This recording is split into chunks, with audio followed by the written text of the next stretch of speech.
To all the brothers of Israel, Shalom Yahweh Shamar Ilathah Ba'Hashem Yahushai. To all the sisters, this is the ISUPK, side out of 1 West 125th Street, Harlem, New York, under the one and only Commander John Yahana. And this is the Las Vegas Tuesday Brotherhood class, and I am Precinct Officer of 50, Iraq. And today, what our topic is, as the title says, is being in the truth does not keep you from temptation. You understand? So as the title says, my objective is to show y'all that once you come into this truth, you understand your fight will, it doesn't end there.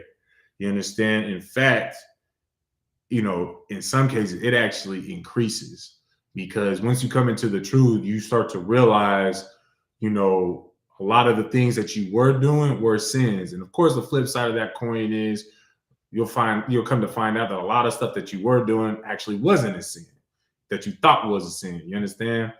But the point is, for this class, is that, you come to understand that being tempted does not end just because you come under the banner of the ISUPK or because you start to serve the Lord. You understand? In fact, like I said before, that temptation will be increased. You understand? Before we get into the topic, just like I say every class, I just ask that everybody make sure that they like, share, and subscribe to this video. You understand? It's important that we all do our part to make sure that we spread out this truth to the four corners of the earth. You understand? There's always someone online. It might be on your timeline. It might be somebody in your friends list, what have you. You understand, that is looking to change their lives around for the better so that they can actually serve the Most High God the way that they're supposed to. And if they're Black, Hispanic, and Native American, the only way that they're going to be able to change their lives in a way that actually matters is if they learn how to serve the Most High God. And the only place that Blacks, Hispanics, and Native Americans will be able to learn how to do that is under Commander John Yahana in the ISUPK. You understand? So just make sure that you do your part. And it's not just anytime that you see me teaching a class or that you see ISUPK Las Vegas, ISUPK Nevada, you understand, is anytime that you see ISUPK, you should be liking and sharing these videos. You understand? Get that algorithm going up so that people have an increased chance of seeing, you understand, this truth, so that they can be dispelled of, the worldly lies of the world. You understand? Just like, for example, what Christians like to say, just on topic, how, they found God, and so now they found peace. Well, as you'll see, as we go through these precepts, you'll see that, man, you don't find peace as soon as you start serving the Lord. Like, you still have temptation. Life is about war in the first place. You understand? And right now, we are not in a time of peace. You understand? We are in the middle of a spiritual war, in the middle of spiritual warfare. You understand? That's why, one of those battles that we have to fight annually is, like that Christmas spirit, the spirit of New Year's. You understand? That spirit of Martin Luther King. You understand? Which, I'm not going to talk too much on Martin Luther King, even though they gave him a day of recognition yesterday, which in my opinion is absolute nonsense. You understand? But we are going to, before I go into my actual topic, I am going to touch on something that he indirectly had his hand on, in a sense, with, integration. You understand? That is continuing to destroy our people. You understand? We're going to do that. So got a little article. I'm going to read that article a little bit with a little bit of precepts from that. And as I said from last week, I was going to finish up the God Love the Sinner precepts. And then we're going to go into my actual topic. And I'm going to bring out how being in the truth does not mean that you will no longer be tempted. Okay? So let's go ahead and get this started. I'm going to read this article for y'all. And I'm not going to read the whole thing, just a little snippet, mostly just the title, and, and a little bit after that. You understand? And this is just to kind of give y'all an insight on just how wicked and disgusting this, this nation of people are. You understand? And those nation of people that I'm talking about is, the so-called white man. You understand? Our oppressors, because they're the one who runs this land, and that's pushing, he's the reason why articles like this is even coming out in the first place. So this is by USA Today. It was posted Saturday, January 15th. So, just not too long ago, by Mark Ramirez. And the title is Transgender Children Who Get Hormone Therapy Enjoy Better Mental Health, Study Says. Now, before I even really go into that, you understand, what's that new, what's it called? That the thing that everybody's, saying and doing, talk about some, red flags and stuff like that. Well, I saw this come up on my smart news notification, and that was the first thing was, like red flags. Now, young man, do you think you can tell me why I decided to use this article that goes with, in the context of going with today's topic, when today's topic is being in the truth does not mean that you will no longer be tempted? Well, when it comes to I think when it comes to that specific topic of the mental health, the temptation, you might be tempted to think that that's okay. We might be tempted to think that that's okay because they saying a study shows. Mm-hmm. A study shows. So you automatically don't think, well, maybe it is okay for someone to do some stuff like that. Right, exactly. No, that's exactly it. And if you're really not in the truth, and you're sitting there buying into the white man's discoveries and his sciences, and basically you one of them blacks, Hispanic, and Native American coons who just whatever the white man says, like that's the law, that's what it is. You understand? You're gonna read this article and then allow your child to tell you what to do. You understand? Allow your child to essentially run that house and make decisions for themselves. When at the end of the day, as a parent, you are supposed to instruct and direct that child all throughout their childhood until they become an adult. Then they can go do they can find their way from there. But like for example, for my house, as long as you under my roof, you doing everything, my way. And just like what the scripture says, that as far as my house, we will serve the Lord. You understand? So as long as they in my house, they doing things to serve the Lord. There will be my children will not be allowed to be even tempted with this, because they will, first of all, they will be taught that, these things are not, actually they are being taught. We have conversations like this. You understand? Where I explain to them that these things are wrong. A man laying with a man is wrong. A woman laying with a woman is wrong. You understand? Of course, I keep it, a PG rating. So, because they little kids, but still, just when they see that kind of stuff, because mind you as well, this is Las Vegas. You understand? That crap is out in the open. You're gonna see that in passing and whatnot. So it's important that parents out here in Las Vegas teach that these things are wrong. And of course, you're gonna walk by some people where you see a man that looks like a woman. You understand? Going with this article. You understand? Because that man that's dressed like a woman, looks like a woman and whatnot, man, when he was a little kid, he started taking hormones and this, that, and the other, because he told his parents, hey, it's better for me to begin transitioning now so I can feel good about myself and not have mental issues later. You understand? And again, that's them. Hey, shalom, Lord of Christ, Kamisha. Good to see you in the class.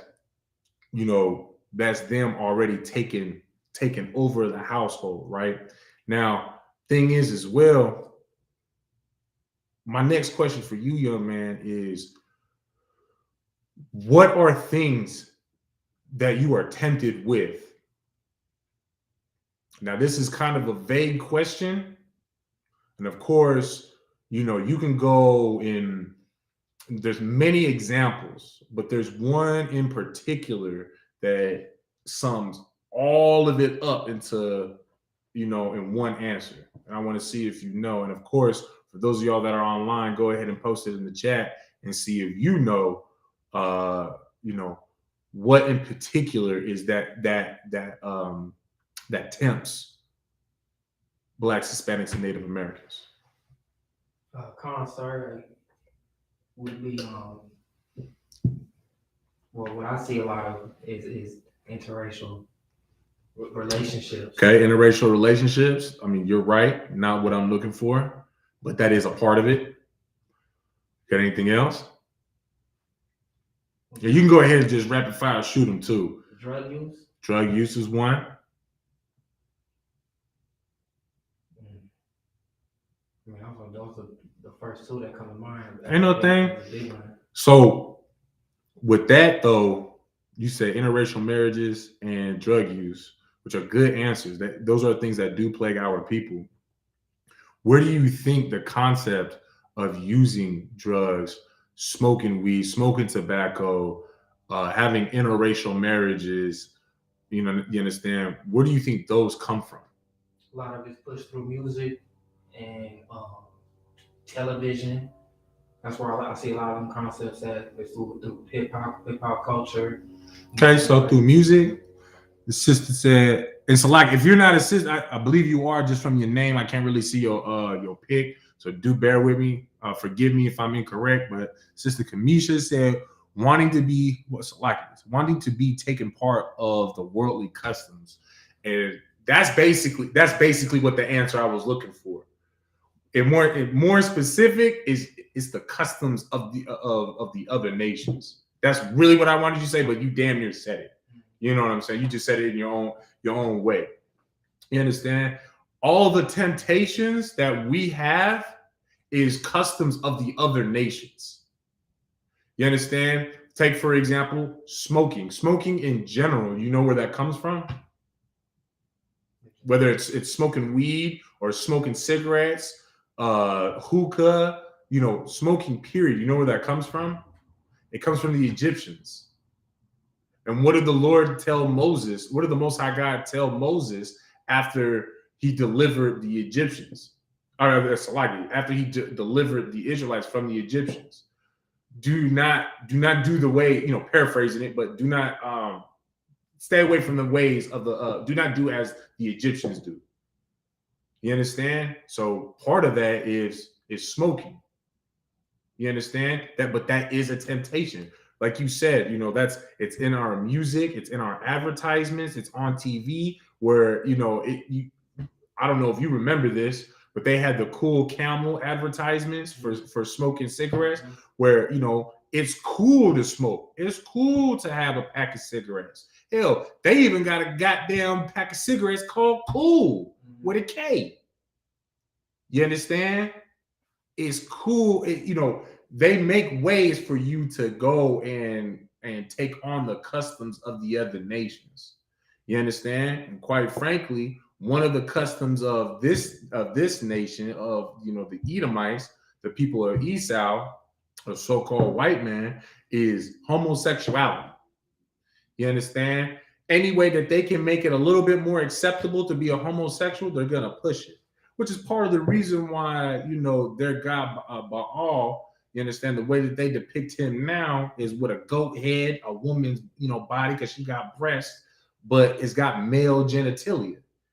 And mind you as well, to complete the picture, how is Baal, how is he pictured? He's not, reaching out to, adults. He's got a little boy and a little girl. Because that picture is to brainwash them, in a sense. It's to turn them against, their parents. And mind you as well, that's part of molding the future in the first place, is getting them children in the customs of their ways. You understand? I'm going to read it just a little bit. Transgender people who start gender affirming hormone treatment in adolescence experience better mental health than those who wait until adulthood, according to a new study. Now, this is the thing. Why do you think it's even like that in the first place? Well, let's look at the fact that, as an adult, they grow up knowing that what they're doing is wrong and being told what they're doing is wrong. So they had conflict with themselves. And of course, they're dealing with real people who actually know that what they're doing is disgusting and wrong. Excuse me. You understand? Versus you got little kids who don't know, they don't even know what left and right is. They don't know how to tie their goddamn shoes. You understand? They still learning their fucking colors, but yet they know what gender they want to be. They still trying food for the first time in their life. You understand? But they know what gender they want to be. The only thing that they know is what you tell them as a parent. You understand? And those children that go through these gender transformations and whatnot, and hell, even the adults as well. The reason why they go through that is because they didn't have parents that told them, they never had parents that told them no. They never got their ass whooped. They never had discipline. You understand? They never had that. You understand? Authors of the study led by the Stanford University School of Medicine said the results illustrate the benefits of allowing youth to pursue transgender medical care at a time when treatment is being targeted by conservative lawmakers. All right, I'm not going to go too much. Like I said, this is written by USA Today this is a USA Today article written by Mark Ramirez, titled "Transgender Children Who Get Hormone Therapy Enjoy Better Mental Health," study says. If y'all would like to look that up for yourself and do your own personal research, I encourage it. You understand? I'll keep it a buck with you. This article does kind of irk me. You know what I'm saying? Because how are you going to sit here and allow a child to say he wants his penis cut off?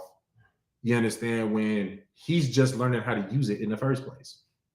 You understand? How you even know about what a vagina is as a 6-year-old boy? Because what I think it's 8 years old, I believe, is the minimum age that a child, it might be 12, it might be somewhere between 8 and 12, I believe, that a child, parental rights can be, in some states, parental rights can be removed from you if you deny your child any type of transgender hormones transition, so to speak. You understand? Between 8 and 12 years old. Like your body hasn't even blossomed into what it's supposed to be. Your balls ain't even dropped yet. You ain't even had your flower yet. You understand? Your breasts haven't even come in yet. Hey, shalom, little Christ sis. You understand? These things haven't even happened. You haven't even become a man yet, let alone how do you even know what a vagina is in the first place? What do you even know what genitalia is in the first place at 8 years old, besides what you have? I remember there was a time I thought everybody had the same thing. You understand? Most kids think that. Unless there was something wicked going on in that household. Something wicked happened in that child's life. You understand? And part of that is, like what you were saying, a lot of this stuff is being pushed through music and TV. Well, guess what is happening in these, these television shows where they're taking upon themselves in cartoons to teach kids about transgenderism and also about genitalia. I had seen just a little snippet of this one little children's cartoon, and it's supposed to be an educational cartoon where they basically went through the steps of masturbation for a boy. And it's like one of them, like Bob the Builder art style kind of cartoons. So it's for little itty bitty ass kids. You understand? And this is what they're pushing, because at the end of the day, what they are pushing is their customs, their ways to tempt you, to turn your children against you, for one. And of course, for you to fold into allowing your child to run your house, which in a sense, you don't see niggas allowing their children to get away with nothing. Now you stay with me. You think have you seen me let my little ones do what the hell they want? I don't play that. You know what I'm saying? Black people don't do that. Blacks, Hispanics, and Native Americans don't play that crap. But you know who does. And of course, that custom is being pushed on us. And it's even written in their doggone laws and bills and laws. You know, that's why CPS is the way that it is, especially towards Blacks, Hispanics, and Native Americans. You can't spank your child or else your child will be taken away. And then now they in the system and they get put in with, you know, with a white family. And now they being molested and think that, you know, they're supposed to switch their gender because of all that trauma that they just been through. You got a question? Salaki, where are we? We haven't started yet. I'm actually about to read it, but the book of 1 John, chapter 2, verse was it 15 that I wanted? Yeah. 1 John 2 and 15. And Salaki, so I did have when you made that statement just now about the kids being able to call CPS. Mm-hmm. And so it is like such a catch-22 because if you chastise your children, the CPS comes to get them. But if you don't chastise your children and they wind up being, you know, in a juvenile court system, then everybody wants to blame you for it because you didn't chastise your children. So it's like you cannot win for losing. The system was made for us to lose, period. You're exactly right. No, you're exactly right. Because then what ends up happening to those Black, Hispanic, and Native American children that end up, you know, being raised up without their fathers and their mothers, let alone without their fathers. A lot of us are aware of, you know, what happens to little girls and little boys that have no father growing up, especially today in 2022, right? But now you remove both of them out of the picture, and they're Black, Hispanic, and Native American, and they being raised by someone who don't even look like them. You know, who was it?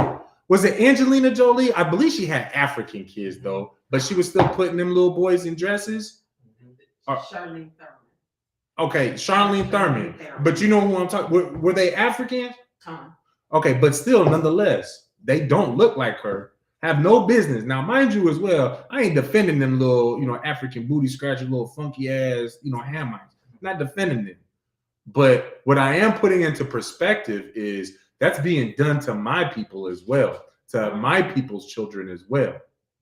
You understand? And in fact, the whole reason why we even get intertwined with homosexuality in the first place is because of what our oppressor has been doing to us for the last 500 years in the first doggone place. You understand? With bucking, you get what I'm saying? With all that rape that they've been, you know, conducting on us. And of course, they make it seem like it's okay in the first place. You breed homosexuality by inflicting the children. You understand? I think they're walking by. It's all right. You understand? The only way that homosexuality breeds is by traumatizing a child with it. Now they're making it a little bit more simpler with the TV shows, with the books, having you know, them drag queens coming to teach them children in the schools. And what's crazy about that is what ended up happening after that drag queen went and read them books to them kids. That drag queen ended up getting caught up for molesting some of those kids. Oh, we ain't talking about that though. You understand? The world don't want to talk about that. They just, oh no, you know, Jimmy feels like she, you know, he's actually Sarah, and we should call him a her, and get into, you know, their little fucked up reality. So lucky for my language, but not even reality. So lucky their fantasy. We need to intertwine ourselves with their fantasy and play into their game. When the crazy thing is we can't even get the people in the real world, in reality, to accept the fact that Blacks, Hispanics, and Native Americans are human beings, let alone the greatest people on the face of the earth. But we got to play into the reality, the fantasy that everybody else is better than us, and we're nothing more than dogs. And I say nothing more than dogs for a reason, because you see these white folk treating dogs better than they treat us. You know what I'm saying? They be goddamn, you know, Miss Karen would be pissed the hell off you put her Yorkie in a fucking cage. But where are the Mexicans at the border? In cages. You understand? Okay, you got that 1 John 2:15? Yeah, go ahead and read that for me when you got it. Come on, sir. Do not love the world. Okay, so first off, when you read, the way that you want to start off is book, chapter, and verse. So, this is the book of 1 John, chapter 2, verse 15. Even though I said it, but you keep reiterating that way because you never know, somebody might tune in just right there. You know what I'm saying? Keep everybody on the same page. That also lets me know that you are at the right spot. But go ahead. Do not love the world. Hold on. What version are you reading from? Because I know you're on your phone.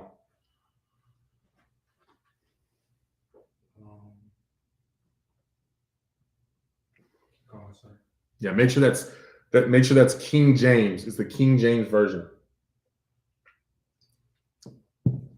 Ain't no thing though, just to keep it going while you get that situated. This is the book of 1 John, chapter 2, verse 15.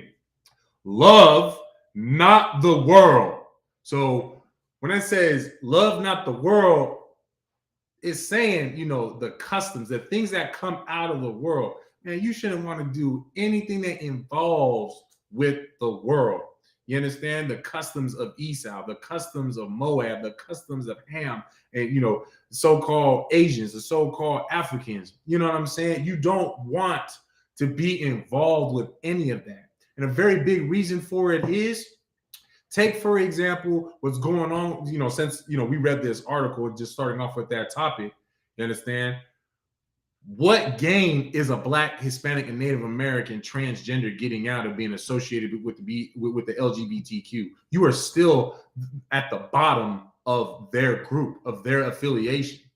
No matter what organization that you affiliate with, unless if you're a Black, Hispanic, and Native American and you try to be a Muslim, you try to be a Buddhist, you try to be in the LGBTQ, you try to be in anything but what is designed, what is created for you, you are always at the bottom.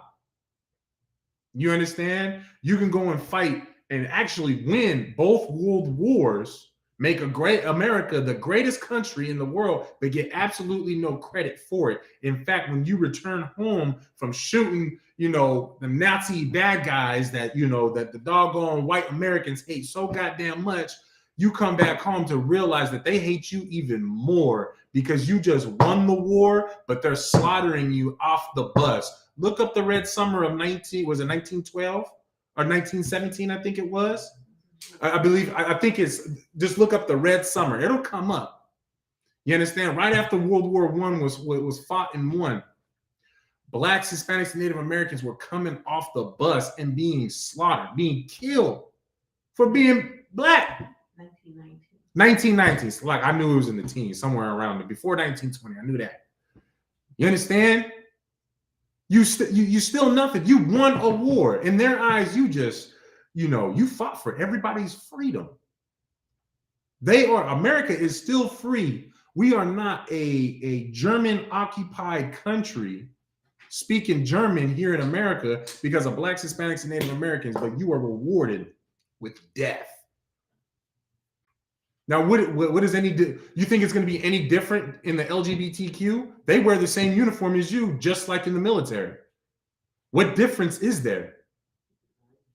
You understand? The only way that as a Black, Hispanic, Native American man or woman, for you to actually have any type of change, just like how I start every doggone class, you understand? When I make y'all, well, when I ask y'all to make sure that you like and share this, these videos, is by you finding Commander General Yohana and learn from the priests and prophets of Commander General Yohana in the ISUPK. That is the only way. There is no other exceptions for that. You understand? But mind you as well, that also means that you have to cut that nonsense, that filthy, wicked, disgusting mindset of the world, of loving the world. You understand? Loving the ways of drugs, loving the ways of killing your own people, loving the ways of uplifting everyone else above yourself and your people.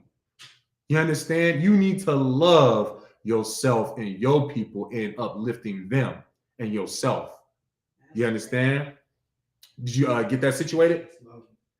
Oh, still, all right, no sweat. Love not the world, neither the things that are in the world. If any man love the world, the love of the Father is not in him.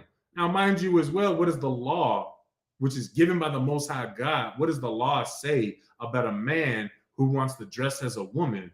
And mind you, if a man is dressing as a woman, what else do you think he's doing behind closed doors? So now that's two different things that the Most High God just spoken against, which is homosexuality and cross-dressing, which the Lord says not to do.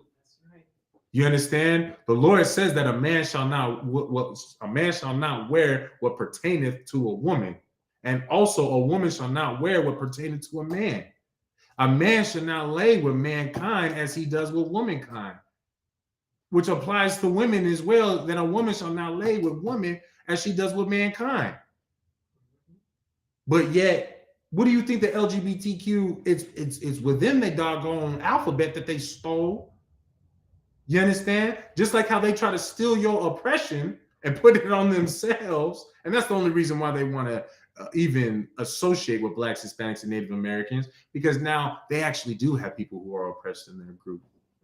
You understand? That Blacks, Hispanics, and Native Americans validate the oppression that homosexuals have in this world.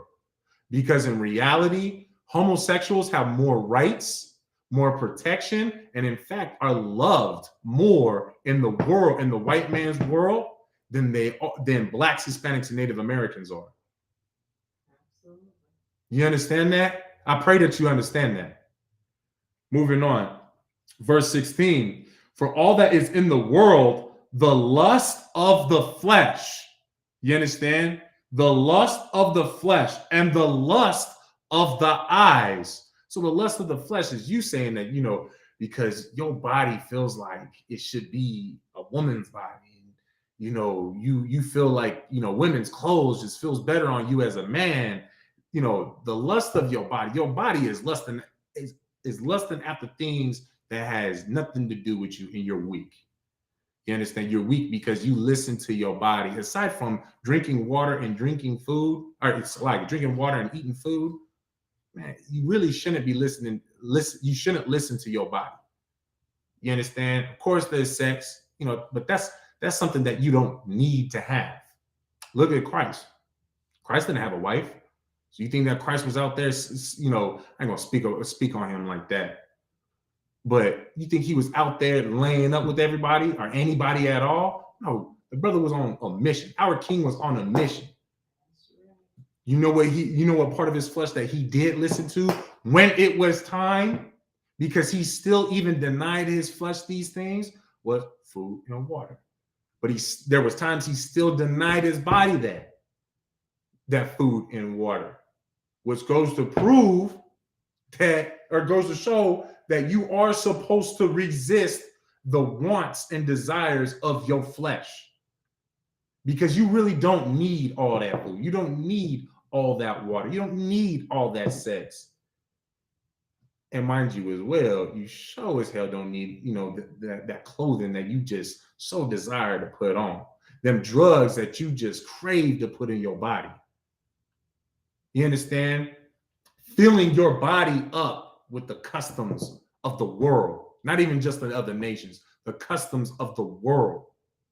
You understand? And of course, the lust of the eyes. You see somebody else doing it, now you think you should do it. And of course, this goes with this. That part right there really hones in on our children, because our children only know what is shown to them, what is taught to them.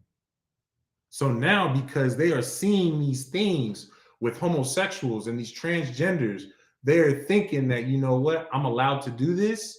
Now it becomes a desire of their own to do this for themselves, because now this means I can be different. I can be unique. But you know what? I got news for you, Black, Hispanic, and Native American, man. You are already unique and you don't even know it.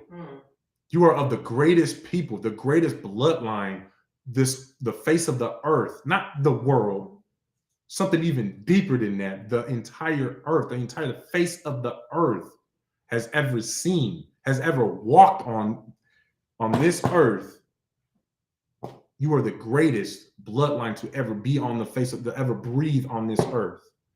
You understand? You are the greatest people. You already are unique. You're so unique that it don't matter what you're doing. You can just have a day-to-day life, and there's gonna be some nasty ass dog, cat eating ass Asian man that's gonna walk by you and cop your style somewhere, somehow, and make buku money off of it. And all you was doing was just being you. That's how unique you are. You don't even have to try. You understand? You don't even have to try. So the fact that we try to be like the other nations, can you blame the Most High God for being pissed off at you? Could you blame the Most High's anger being kindled against the nation of Israel? Can you blame him? You understand? And the pride of life is not of the Father, but is of the world. So you taking pride that I'm living my best life. YOLO. I'm just trying to do me and just have my fun and whoop-de-whoop-de-whoop, all that goddamn nonsense. And that's not of the Father.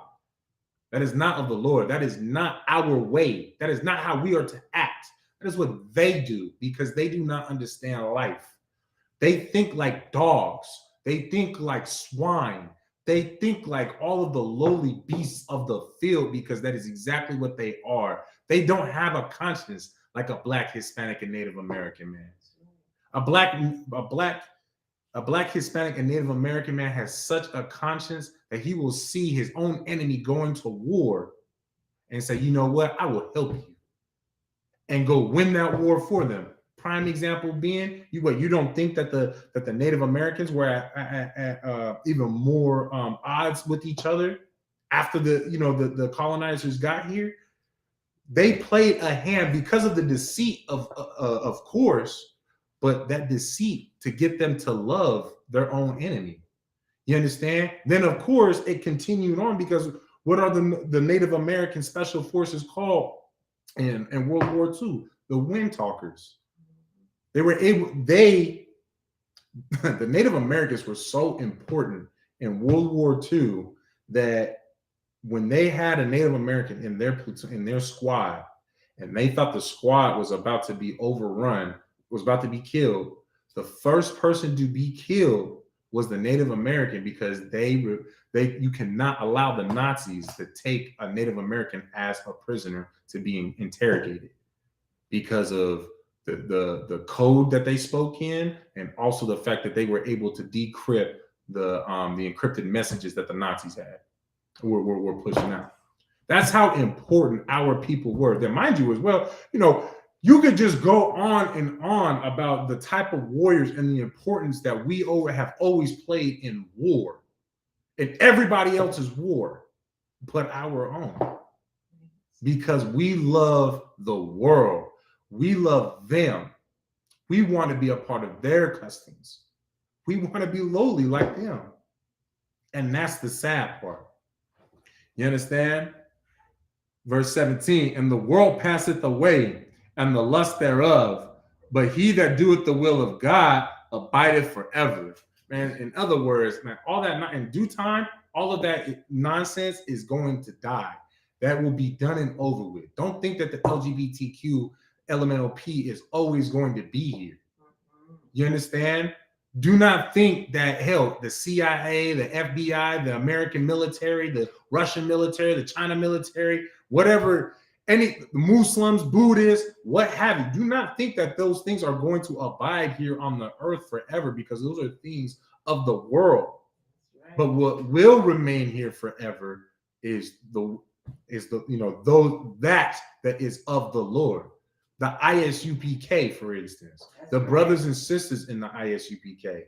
You understand? You come into this truth, you get yourself straight, and you serve the Lord, man, you're going to be here forever. Your name will be remembered forever, because you were that faithful servant.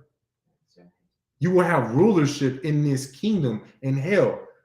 You will be talked about from this time period in a, let's say Christ comes tomorrow, in 1,000 years, in 50,000 years, when we still ruling the earth, this flesh will be this flesh, the name that you are given, your Hebrew name that you are given, Lord allowed you earn it. I pray that you do. But that Hebrew name will be spoken about in 50,000 years alongside how we speak about Yahweh Shai Mashiach, like how we speak about Moses, like how we speak about Job in 50,000 years. We will still be talking about the names that are in this book. And your name can be included in that. And all you have to do. And of course, it sounds easier than it really is, of course, because we're in that process. You know, it's a lot easier to be raised up in the truth than it is to shed yourself of the world and then get into the truth. But don't think that you won't be rewarded for that. Don't think that the Most High God doesn't understand, you know, your struggle to shed that. And then when you finally do shed that and become that new creature, that's going to be looked over. You understand that? Most High in Christ. I'm gonna get one more verse on that topic, which is Jeremiah 10:2. You know, yeah, Jeremiah 10:2, which reads, "Thus saith the Lord, learn not the way of the heathen." Let's read that again from the top. Thus saith the Lord. In capital L, capital O, capital R, capital D. This is the Most High God saying this because it says, thus saith the Lord. Thus saith the Most High God. Learn not the way of the heathen. So while you over there following Pastor Porkchop, you understand, who is having sex with your wife, and possibly even your brother, you being taught by somebody who is learning the ways, who is fluent and excels in the way of the heathen. And that person is supposed to teach you. And that person is supposed to teach me. That person is supposed to help me raise my children.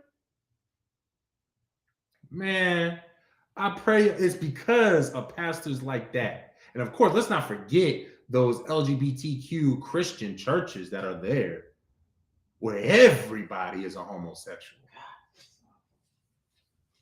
You understand? Everybody is a lesbian.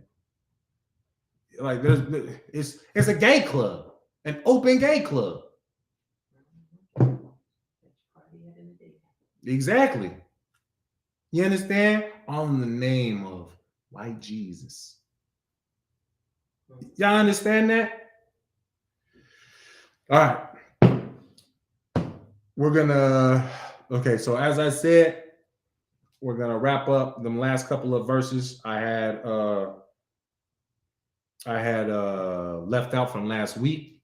We're gonna start at the book of Amos, chapter 9, verse 10, and then we'll get into the actual topic for today. You understand? Book of Amos, chapter 9, verse 10. And quite frankly, this what we're wrapping up from last week, it still goes with the topic of today. You understand? Because this is going over whether or not did God love the sinner. You understand? Because the Christian church teaches that God loves the sinner but hates the sin. Well, quite frankly, if you are allowing yourself to be tempted, you are a sinner. And what we had gone over and discussed the last couple of weeks is that if you're a sinner, God hates you. You understand? Well, we disputed that. Hey, Shalom, Lord of Christ, sis, it's good to see you. You understand? So this is the book of Amos. Do you have that? Were you able to switch it over to King James? All right, ain't no thing. I'll just read it, no sweat. This is the book of Amos, chapter 9, verse 10. All the sinners of my people shall die by the sword, which say, the evil shall not overtake nor prevent us. Man, that literally just goes into how we were just talking about the Christian pastors and whatnot that we're doing, all manners of wickedness. You understand? Teaching. So like you said, just make sure you put your phone on silent, Baba Kasha, or on vibrate. How the Christian pastors are having sex with, your wife, hell, probably even your brother. You understand? All that that nasty homosexuality that's going on in that house of Satan. You understand? All the sinners of my people shall die by the sword. Man, those Christian pastors and those that follow after those Christian pastors, those that follow after, Elijah Muhammad and Farrakhan and, them Muslims or Buddha or, anything that takes you away from doing, righteous acts. Because if you are not being righteous, if you are not doing the will of the Lord, you are wicked and evil. It's that simple. There is no gray area when you're dealing with the Lord. It's either you either black or white. You understand? It's either life or death. You understand? There is no in between. There is no limbo. You understand? It's heaven or hell. You understand? And of course, heaven and hell is a breakdown in itself. For those of y'all that are not aware, just to kind of touch on that just really quick, heaven and hell is something that exists here simultaneously here on the face of the earth. What are you looking for, sis? Oh, okay. You understand? It's something that exists here simultaneously on the face of the earth. Look at how just delicious you understand the so-called white man is living here in America and in Europe, actually across all of the face of the earth. And then turn on your TV and see how, Hispanics are still locked up in cages, how the Haitian refugees they're homeless in Mexico. You understand how the black men and women are still being shot dead in the streets just because they black. And that police officer feared for his life. You understand? That sounds like hell, don't it? So you mean to tell me I'm going to go through something like that on this earth and still potentially die and go to an eternity of hell? It don't even make sense. The Lord would do that to the people that he loves? That don't even make sense. You understand? In fact, he put you in a position to where you are in hell, but you can see what it's like to live deliciously in heaven. Our heaven won't be like their heaven, though. It'll be greater. It'll be better. It'll be so amazing, you can't even fathom it. That's what the scripture says. That's what the Most High God said. What I have prepared for you, no mind can even think it. You can't fathom it. That's just paraphrasing it. But you can't even fathom it. You think you got a hell of an imagination? I think I do.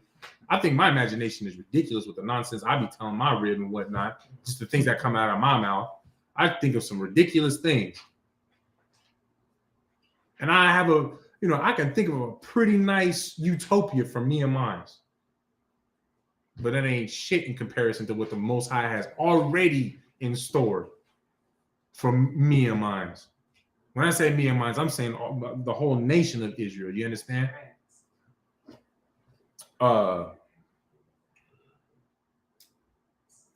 gonna read that from the top. What's going on? The topic is being in the truth does not mean that you will not be tempted.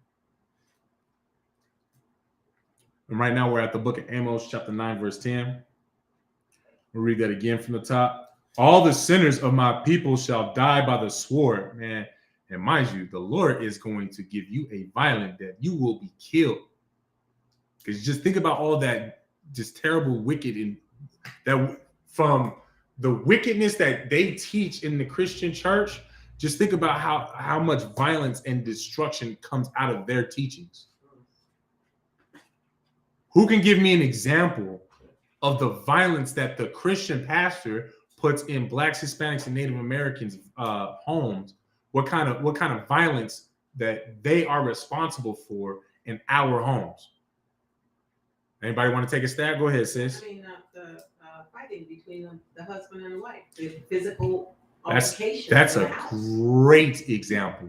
Because what have I also been saying this whole time? What is that pastor most likely doing anyways? Especially if he's counseling that marriage. Say it again, sis. He's sleeping with your wife. Or your son. Or your son. Your brother. Man, he's sleeping with anything that will allow him to get off. Let's just say that. Because we can't even say a whole. Because it might. Never mind. Go ahead. I was also going to say the conflict between siblings, as well as the conflict between the mom and the dad. It causes conflict between the siblings as well. Okay, expound a little bit more on that. Siblings fighting instead of acting like. Like how is the expound on how that is the pastor is responsible for that? Like in what context? I'm not saying that you're wrong, but in what context? Well, I was just relating to what the sister said, the conflict between the parents, but also the conflict between brothers and sisters, brothers and brothers. Okay. Fighting at home, going off of what their parents was doing.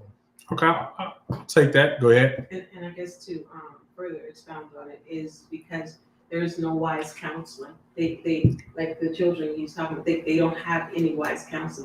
There's no way for them to resolve the conflict because there's nobody that they can actually talk to. Because if you go to the pastor, then you have to worry about whether or not he's going to touch you.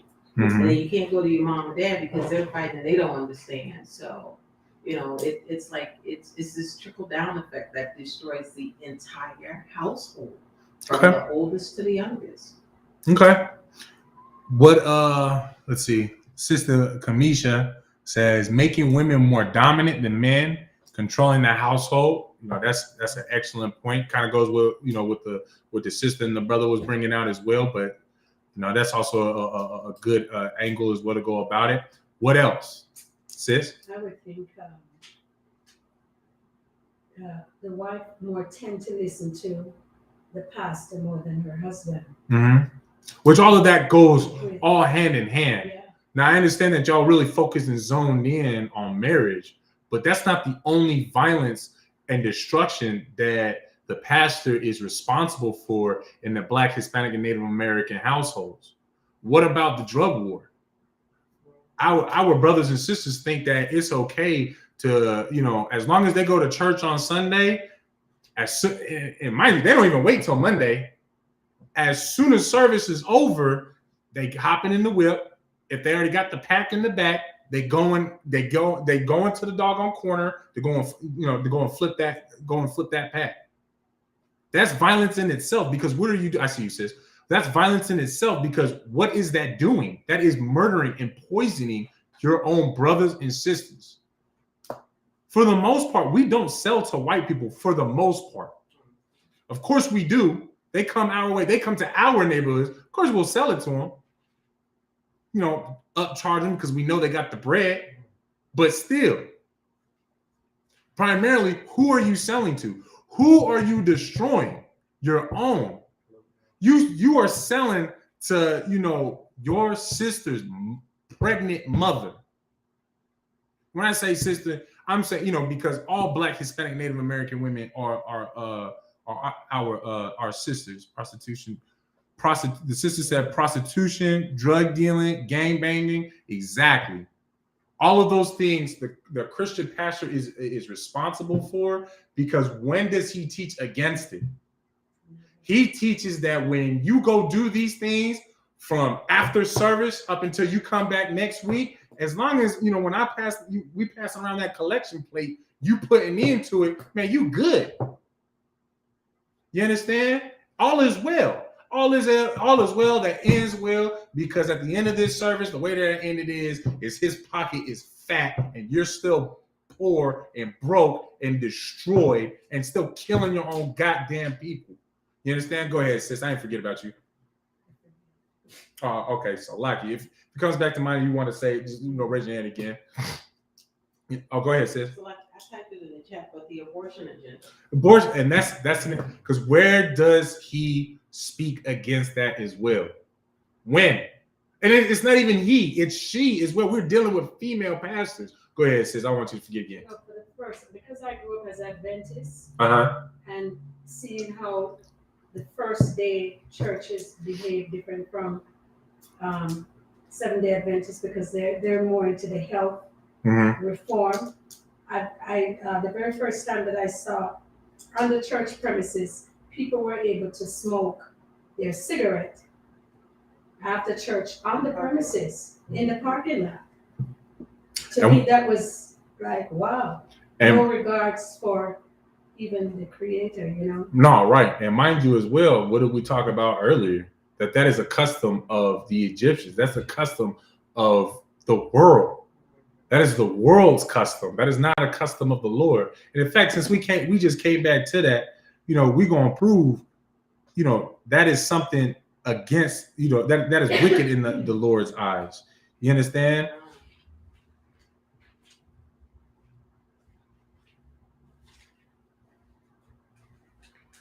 I'm going to pull that real quick. So this is the book of Proverbs, chapter 16, verse 27. An ungodly man diggeth up evil. You understand? What do you dig up? What do you think that it's talking about so far that is being dug up? Go ahead, young man. What do you think he's digging up? Can you repeat that? An ungodly man diggeth up evil. What evil do you think? What do you think he's digging up? Now, mind you, just think about, use the rail of knowing what we were just about to get into in the first place, what we were just talking about. That's your guide rail. Digging up bad habits. Oh, you know, bad habits is one. I'll take that. It's not necessarily what I'm looking for, but I'll take that. But let's read on and we'll get the answer. And in his lips there is a burning fire. So now let's break that down. What is when an evil man digs something up and he has burning lips? What do you think it means to have burning lips? I know you know, sis. I want to try to give the young man a chance first, and then I'll come to you. Oh, Kamisha said, teaching children in Sunday school the oppressor's customs, worshiping holidays. Man, that worshiping holidays right there was just, man, you can damn near just leave it alone right there. That's an excellent point right there, sis. Worshiping holidays, because mind you, how much violence in the Black, Hispanic, and Native American households happens during Christmas, during New Year's, during any time, you know, Thanksgiving, goddamn birthdays, Valentine's Day. You know, these are supposed to be joyous and great, you know, happy days where we kumbaya, but yet all that violence. And it's not a great point, sis. Go ahead. No. Did you want to take a stab at that? What that burning fire is in between his lips?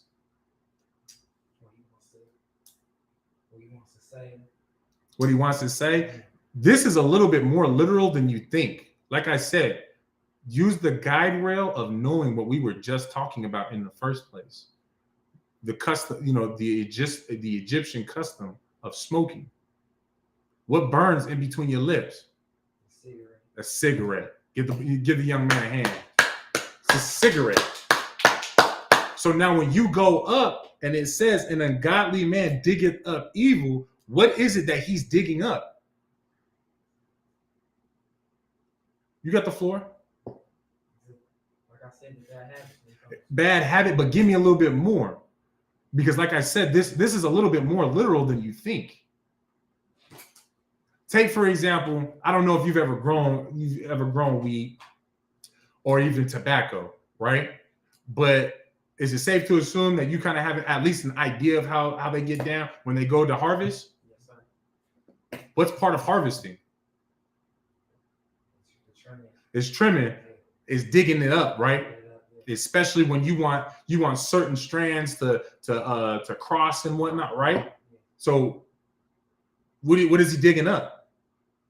He's digging something up that he wants to smoke. So is that go ahead. Is that literal? This one is that literal. Now see, it's what's the word? I loves the doggone word. It's manifold. It's manifold, meaning it's got many different layers to how this can actually be broken down, but it all still comes to the same exact point. Because just like what you just said, he's digging up a bad habit. Well, a bad habit is me growing and smoking weed, whether I'm just growing it and or I'm smoking it. That's a bad habit. But I'm also digging it up as manifold. Does that you understand what I'm saying? That makes sense? Yes, sir. Most High Christ. All right. And of course, so Amos 9 and 10, all the sinners of my people shall die by the sword, which say, the evil shall not overtake nor prevent us. So like you. So, and of course, it's not necessarily what they literally say, what comes out of their mouth. What speaks louder than your words? Your actions. Exactly.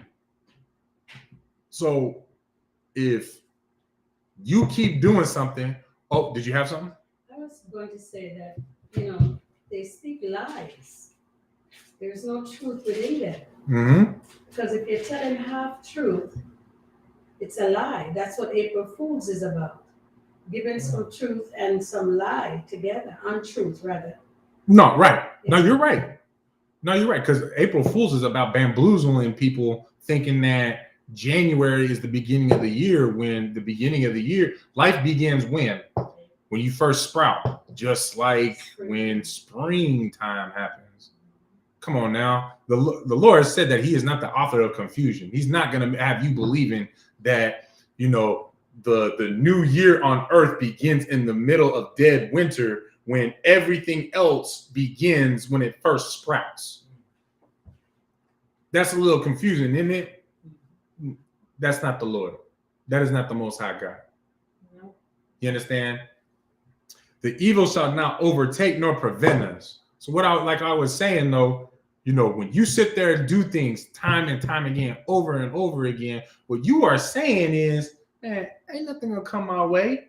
I'm gonna keep, getting deeper and deeper and being a part in being affiliated in the LGBTQ community, and because I don't have to worry about AIDS. I'm very faithful to my partner. I only sleep with it, and that's it. You understand? And I don't have to worry about AIDS. But you know what? You're an idiot. You are dumb. Because if the Lord wants you to have AIDS, guess what? You might think you loyal, but chances are you're probably doing drugs. So you're gonna get AIDS doing drugs. Don't think you can't get AIDS from doing drugs, because you can. You understand? And not only that, but who has majority of, infidelity in their relationships in the first place? It sure as hell ain't black men, because black men don't have infidelity. I'm just poking, because them stupid Facebook posts, just making light. But no, them doggone the homosexual community. Because mind you, for a man to have real infidelity, he's got basically two options. Either he starts dealing with another man's woman, or, which is very, very common, he starts behind his woman's back. What is he doing? He's dealing with another man. Go ahead, sis. That's a lot, yes, sir.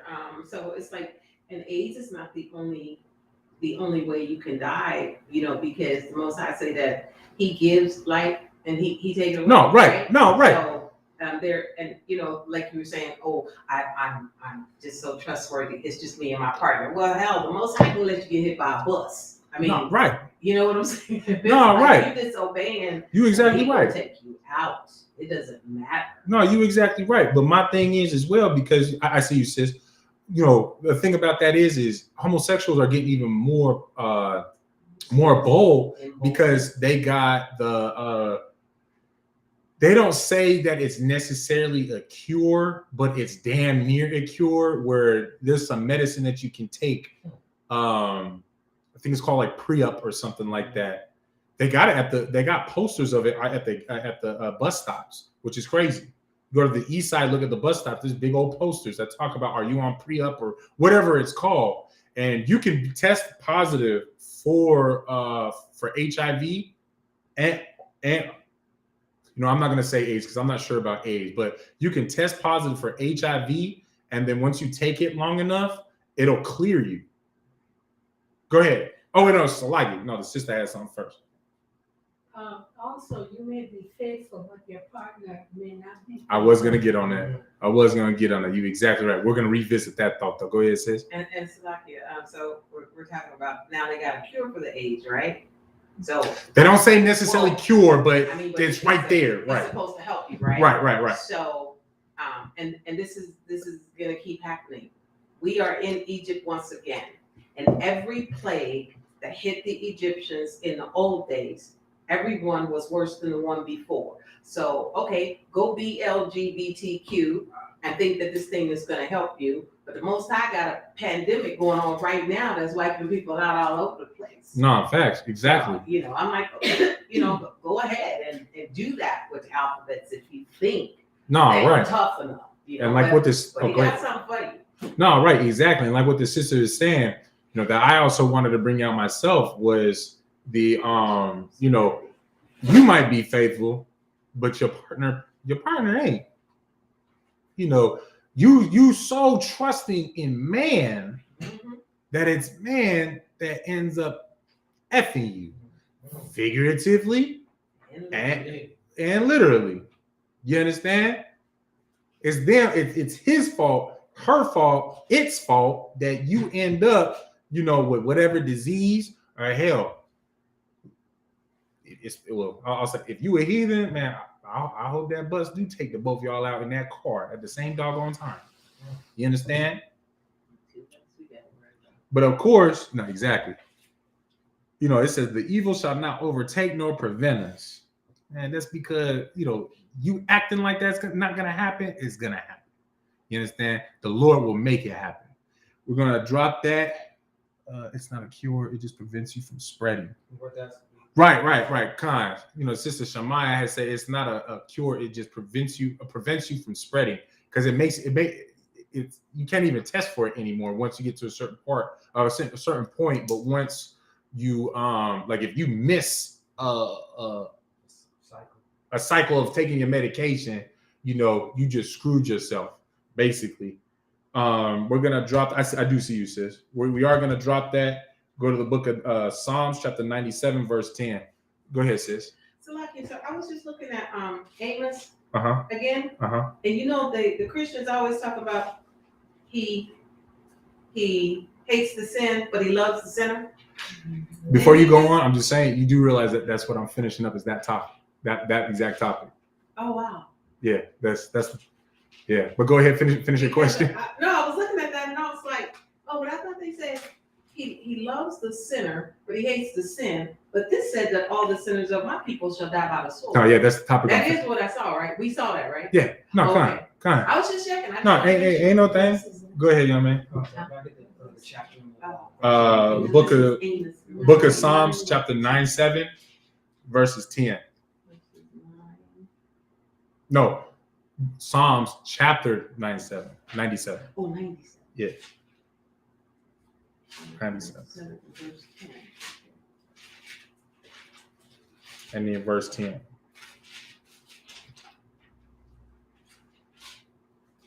So if I may, it is just like so wonderful being in the UPK because I'm rereading verses that I've read, and everything is like so clear, so crystal clear. It makes so much sense.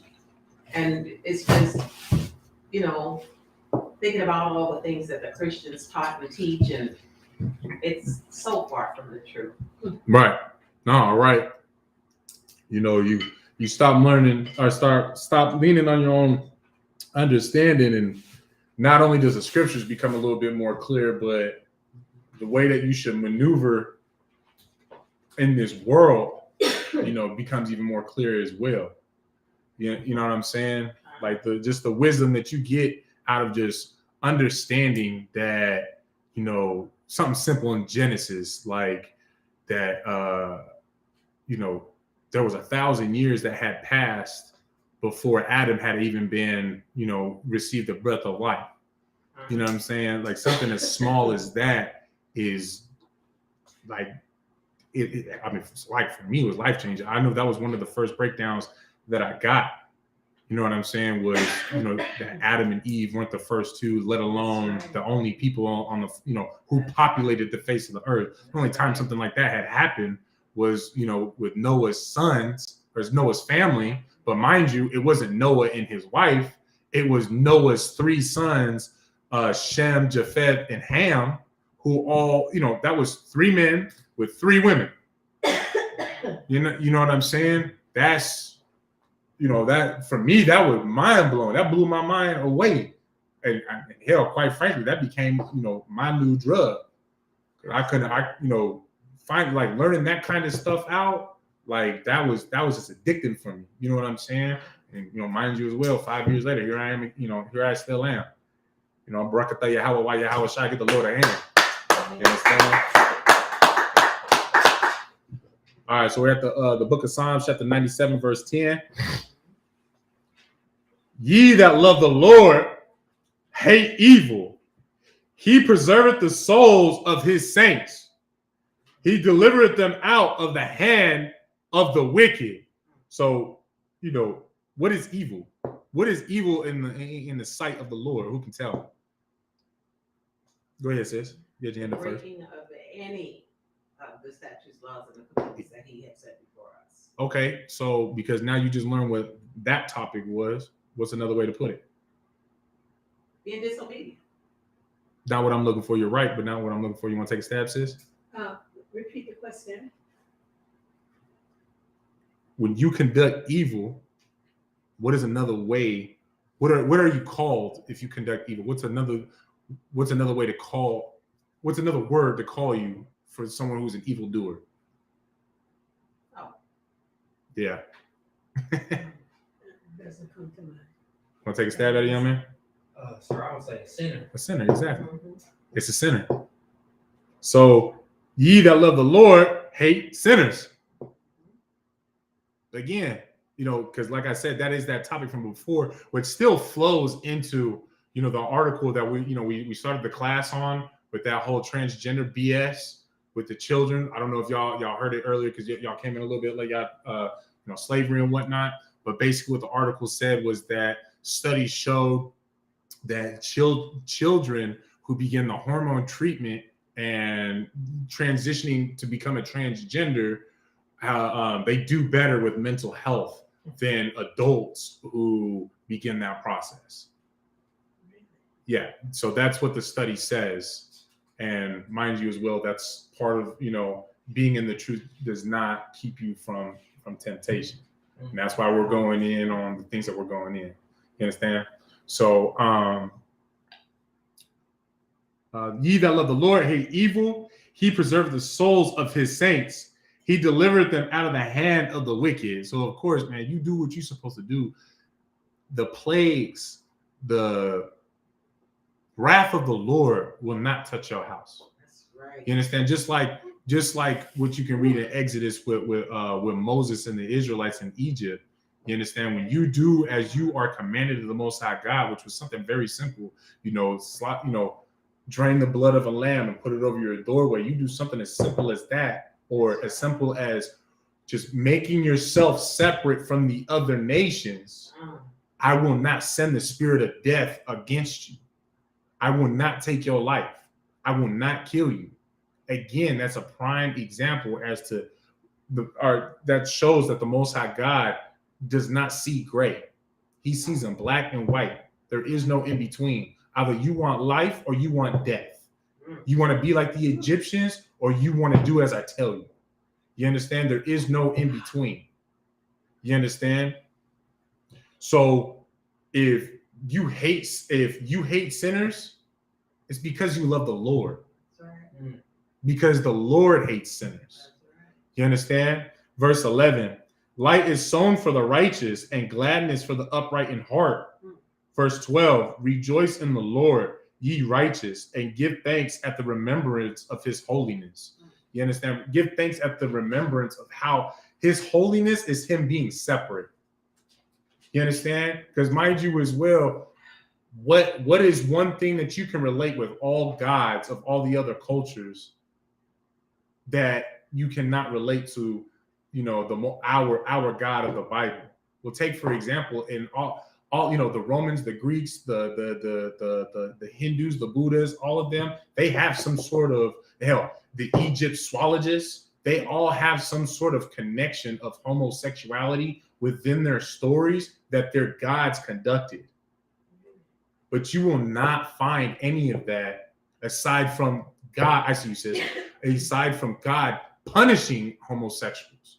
That's the only stories that you can find in this Bible. Not anything where it's glorified or, it's what does Saith and them homosexuals say in the House of Consciousness?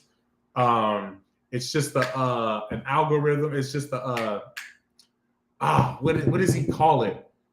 He says these aren't real things. These aren't real stories. These are allegories. Yeah, there you go. These are just allegories. These are just principalities that, these are just principality stories for us to reference from. So what, you reference from a homosexual story? You reference from, incest? That is your way? That's where you get guidance and wisdom from? Is somebody who's blowing out some other man's ass? Someone who's having sex with his sister?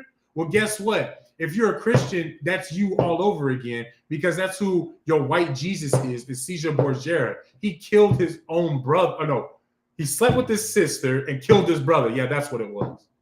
And mind you as well, the person who painted that white Jesus pictures that everybody worships and has in their churches and in their homes, and that Last Supper picture, the person that artist that painted that was Caesar Borgia's lover. You don't believe me? Look it up. In the ISUPK, we do research. You understand? We find these things out ourselves.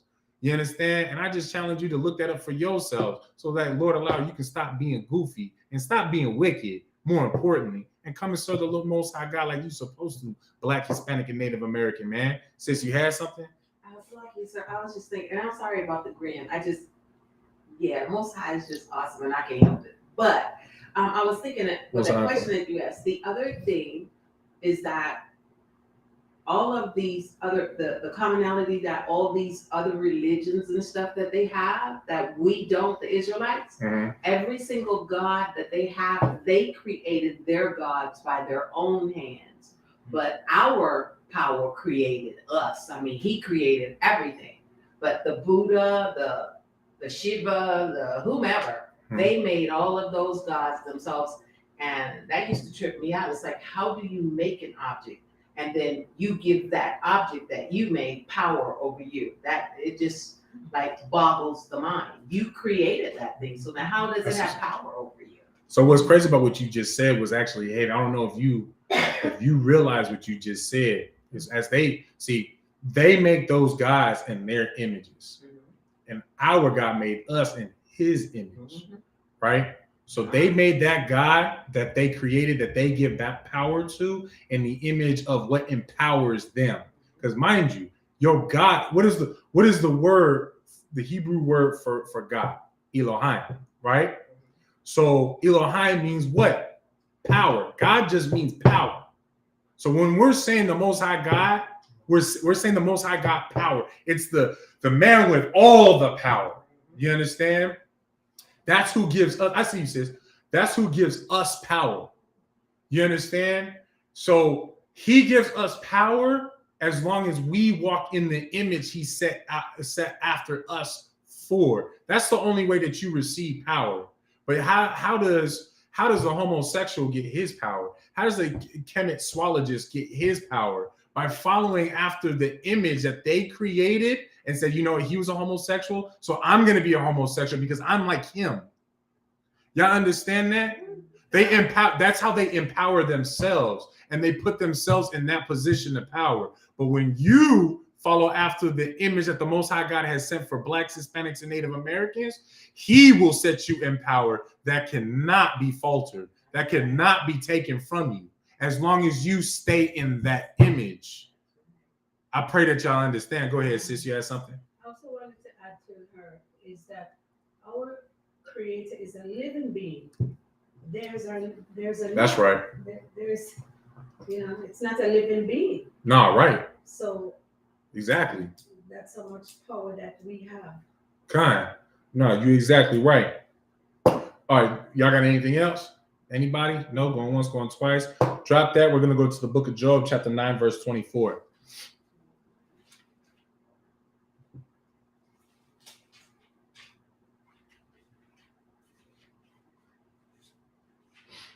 All right, this is the book of Job, chapter 9, verse 24. The earth is given into the hand of the wicked. Let me read that one more time for y'all. I might got a little stutter, slur, speaking another language. Let me make sure I'm speaking the right language. You understand? This is the book of Job, chapter 9, verse 24. The earth, not the world, mind you, the earth is given into the hand of the wicked. Now, it's given into the hand of the wicked.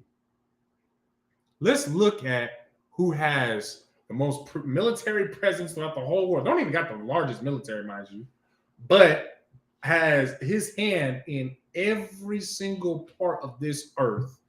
You understand? There's any type of insurgency, any type of any type of uprising that this man does not like or condone, he's already infiltrating with the military to influence, have a political influence on your country. Look at Afghanistan. You understand? Look at Iraq. You understand? Hell, you can even look at Africa. You can look at Europe. You understand? The earth is given into the hand of the wicked. Then, mind you as well, look at what is going on around the face of the earth. We just read an article about it. You think that only pertains to America? You think that transgenderism and being a homosexual, being normalized is only happening here in America or just Canada? This is a global event. This is a plague this is a plague that they are pushing out. You understand? And in fact, I'm not even gonna give them credit. You understand? Because in reality, homosexuality is what brings down a population in the first place. Y'all know that China is at a very big decline. I see, sis, is at a very large decline in population, right? Really? Very large population. You know why? Because I see after the system. Because they because of that one child rule, all of them want a son. Well, now they have so many boys, they outnumber the women. There's not enough women for them. This is part of the reason why having abortion is not a good thing, because now it creates, you have to have, not have to, but those that are weak in the flesh, that have to listen to every want and desire of their body. Oh, I need to get off. I need to have my release. You understand? Those that are weak in that sense, well, if I can't find a woman, I'm gonna find me something. Now you got bestiality going prominent, which they doing that. You understand? Not just the Middle Easterns, not just the white man. It's them too. You understand? And of course, homosexuality, and their population is at a very large decline, just like the white man. Now, white men is a little bit different because they have legit fertility issues.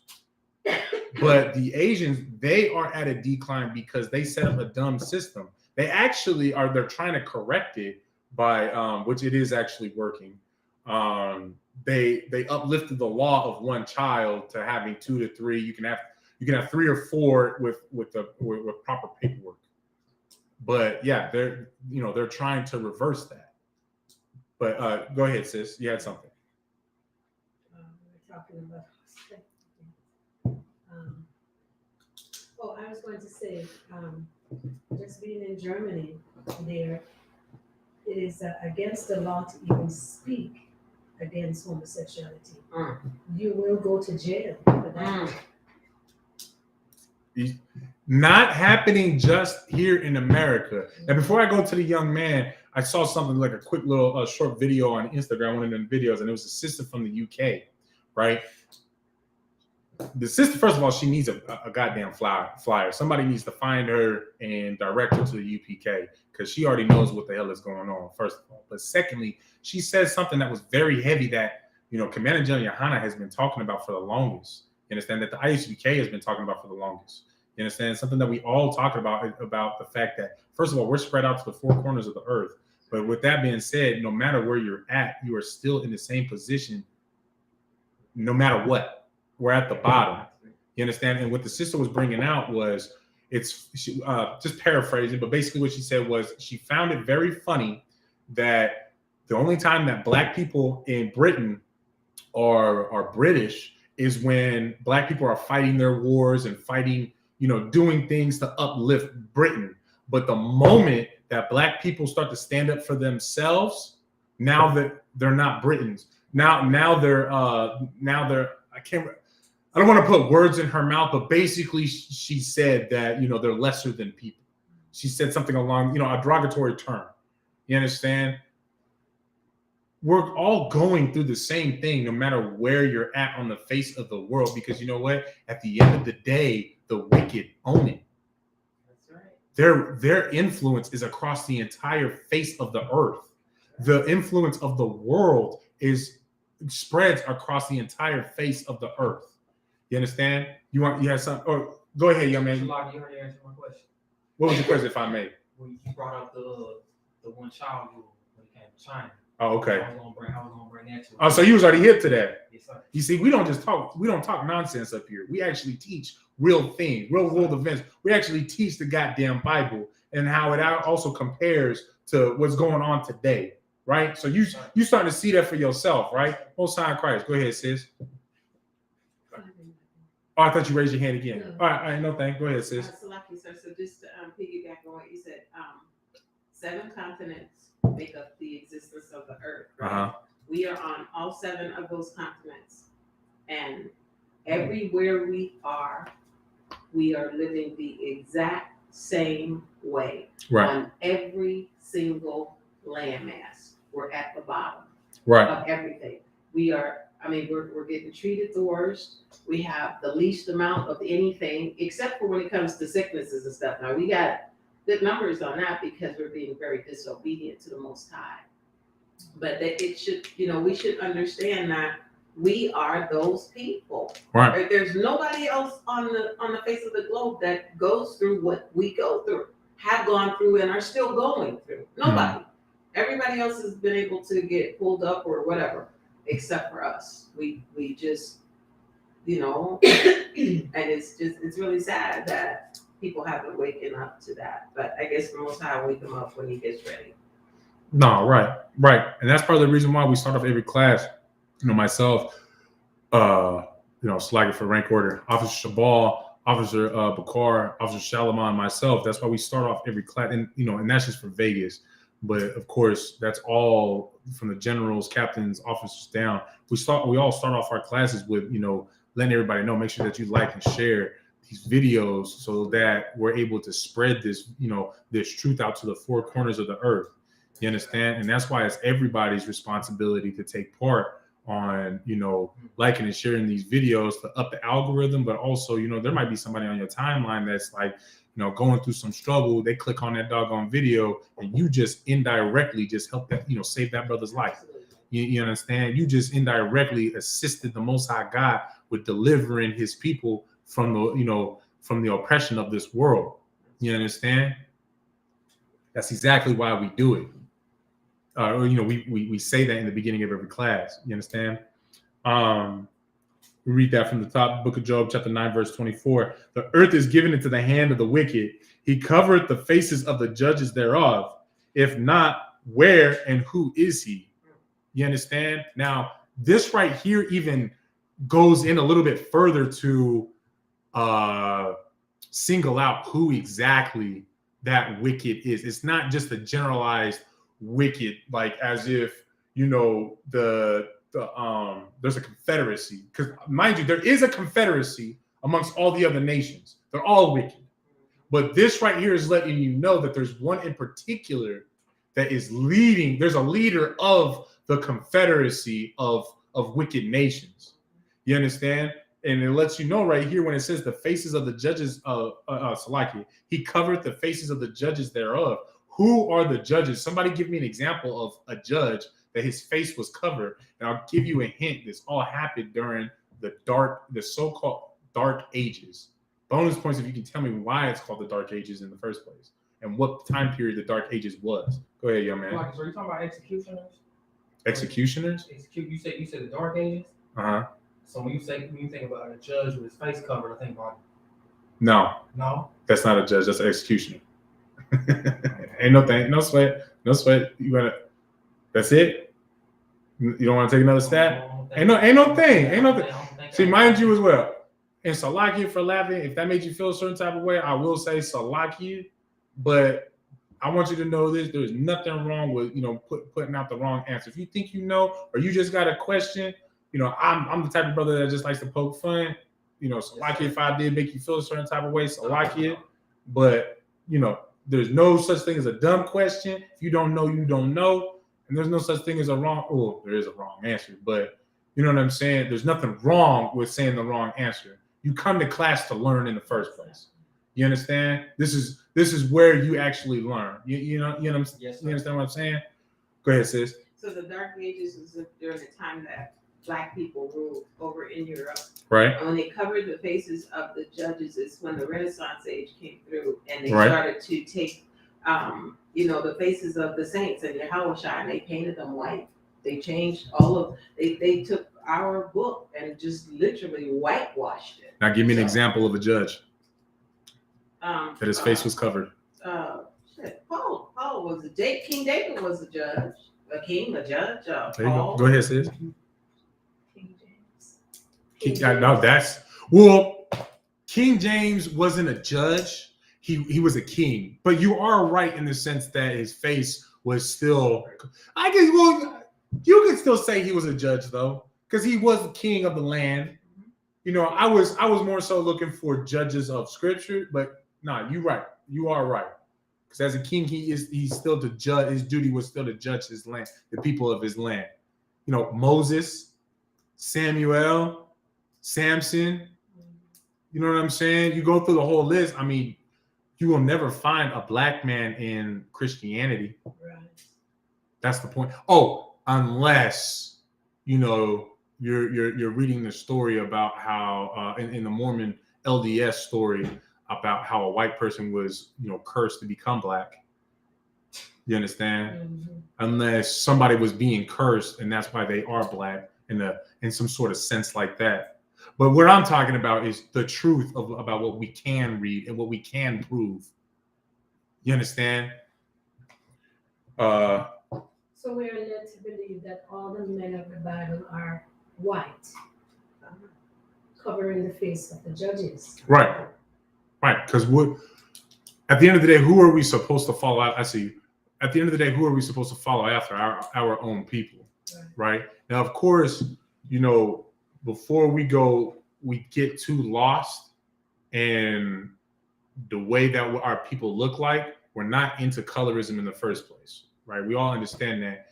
Just paraphrasing two different scriptures. One says that the Most High God said that His people are like unto a freckled bird. Right. A freckled bird is got brown, black, white, the whole shebang, right? But mind you, as well. I mean, you got somebody that's light skinned as myself. And then, you got you two beautiful sisters and this brother right here, where y'all do three different complexions of brown. You understand? But y'all are darker than me. Y'all get what I'm saying? That's all.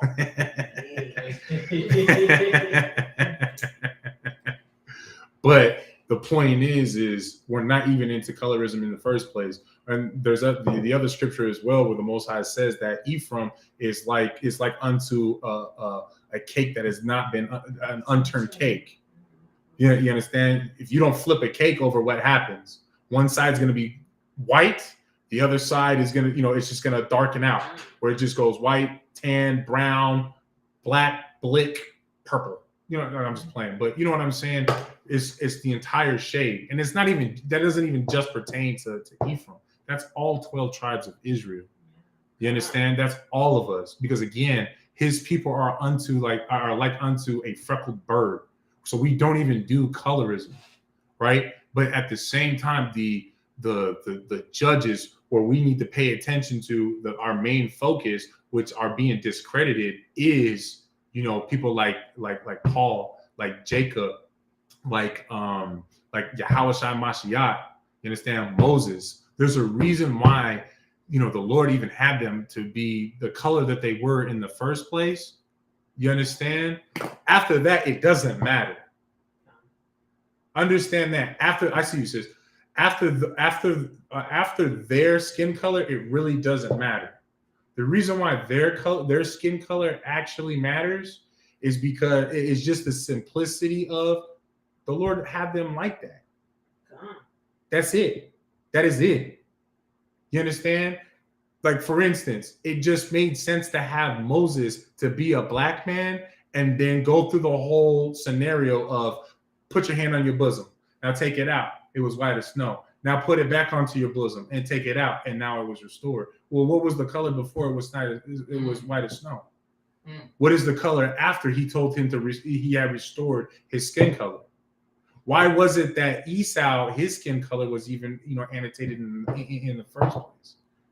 You understand? It's not something that you get completely involved into, but it still is certain markers. You don't think, but you think that the Most High God didn't create genetics the way that he did for a reason? Everybody has all of their different, their different trials and tribulations.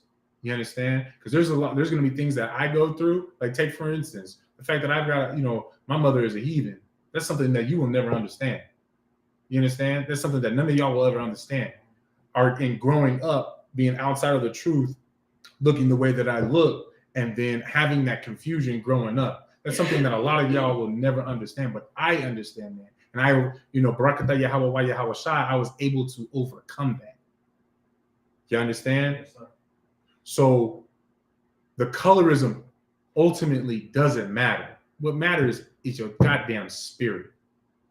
Are you going to allow your flesh reflect that you are a weak man or woman? Or are you going to overcome your flesh? And Barakatah Yahweh wa Yahweh Shai, that I was given brothers and sisters in my life to teach me how to be stronger than my flesh, so that the appearance of my flesh and that the wants and desires and lusts of my flesh doesn't rule and dictate my life. That's right. You understand? Amanabas, you had something? Yes, sir. I was just thinking again about the earth being given into the hand of the wicked. And these people are so very wicked that they actually know, I'm serious, they know the truth of Yahweh Shai. To the point where if you go to a Catholic priest, whatever, they actually pray to a black Madonna and child every day while they are pushing off the white Jesus on everybody else. Now that's wicked. That's wicked to a whole nother level, because in that instance, that they absolutely know the truth. So they're in there praying. They got the black Madonnas, the Mary and the baby Jesus. Well, you can't say they know the truth, because who are they praying to though?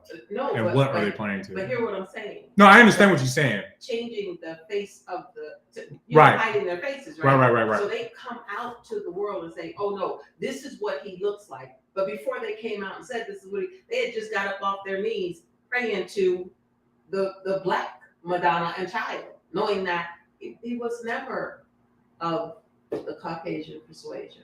But that, the wickedness of them just goes beyond anything that a person can really comprehend. And that's why that the Most High set this thing up, and he will not he's not going to show them any mercy. Right. Not at all. Not at all. And I don't blame you, actually. Yes, I ain't no thing. Most High in Christ. So, like, my notes are a little bit twisted up. I'm looking. Okay, so now we're going to drop that. We're going to go to the book of the Wisdom of Solomon, chapter 14, verse 9. This is in the Apocrypha rep book. The Wisdom of Solomon. So it's going to be before Ecclesiasticus, after additions to Esther. The Wisdom of Solomon. chapter 14, verse 9.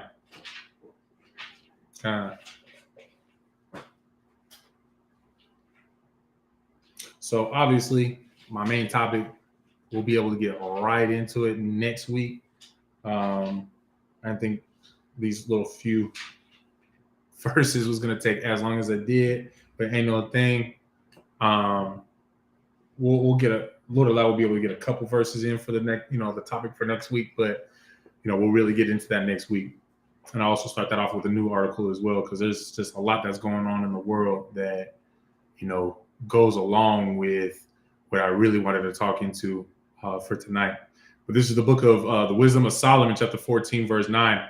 For the ungodly and his ungodliness are both alike hateful unto God.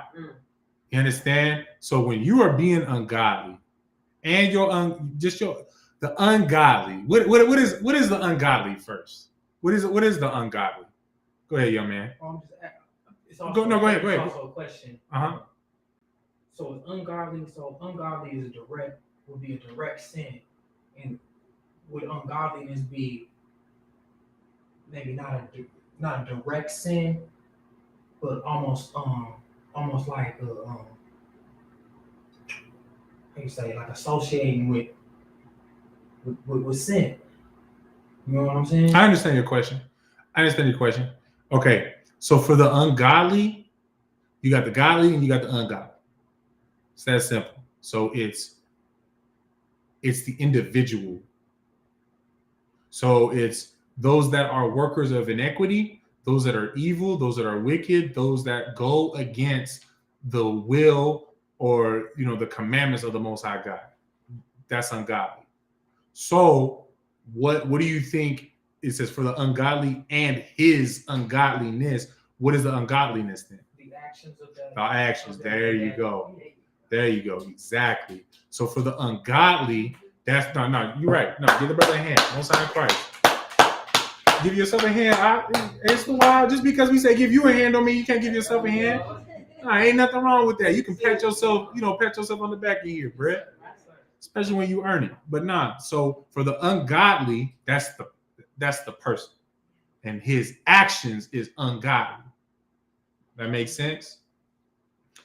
For the ungodly and his ungodliness are both alike hateful unto God.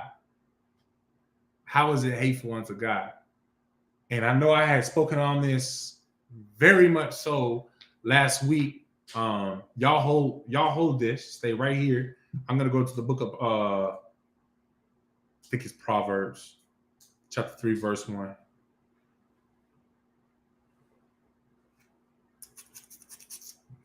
I think it's actually Psalms 3 and 1.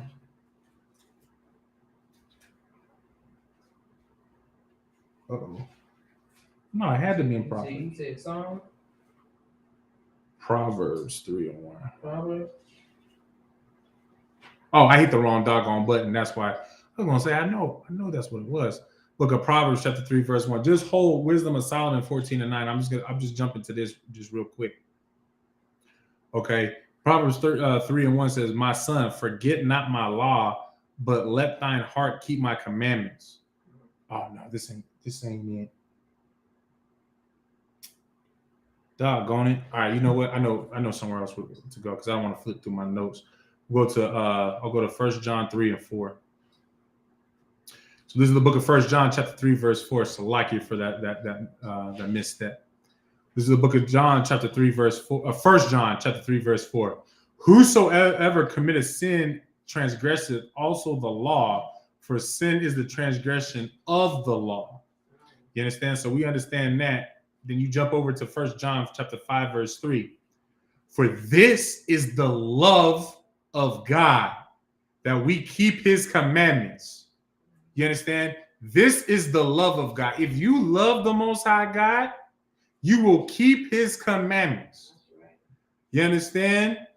So when you read 1 John 3 and 4, whosoever committeth sin transgresseth also the law, for sin is the transgression of the law, right?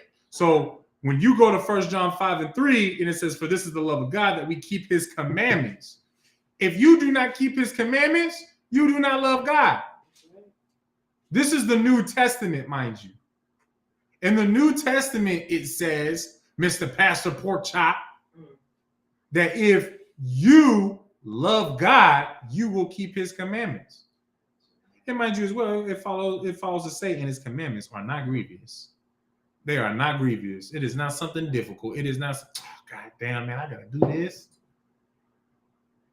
I'm not even allowed to do that. I gotta watch these stupid ass, what are they called? Girl Scouts go door to door with no fucking permit, selling some fucking cookies. Right.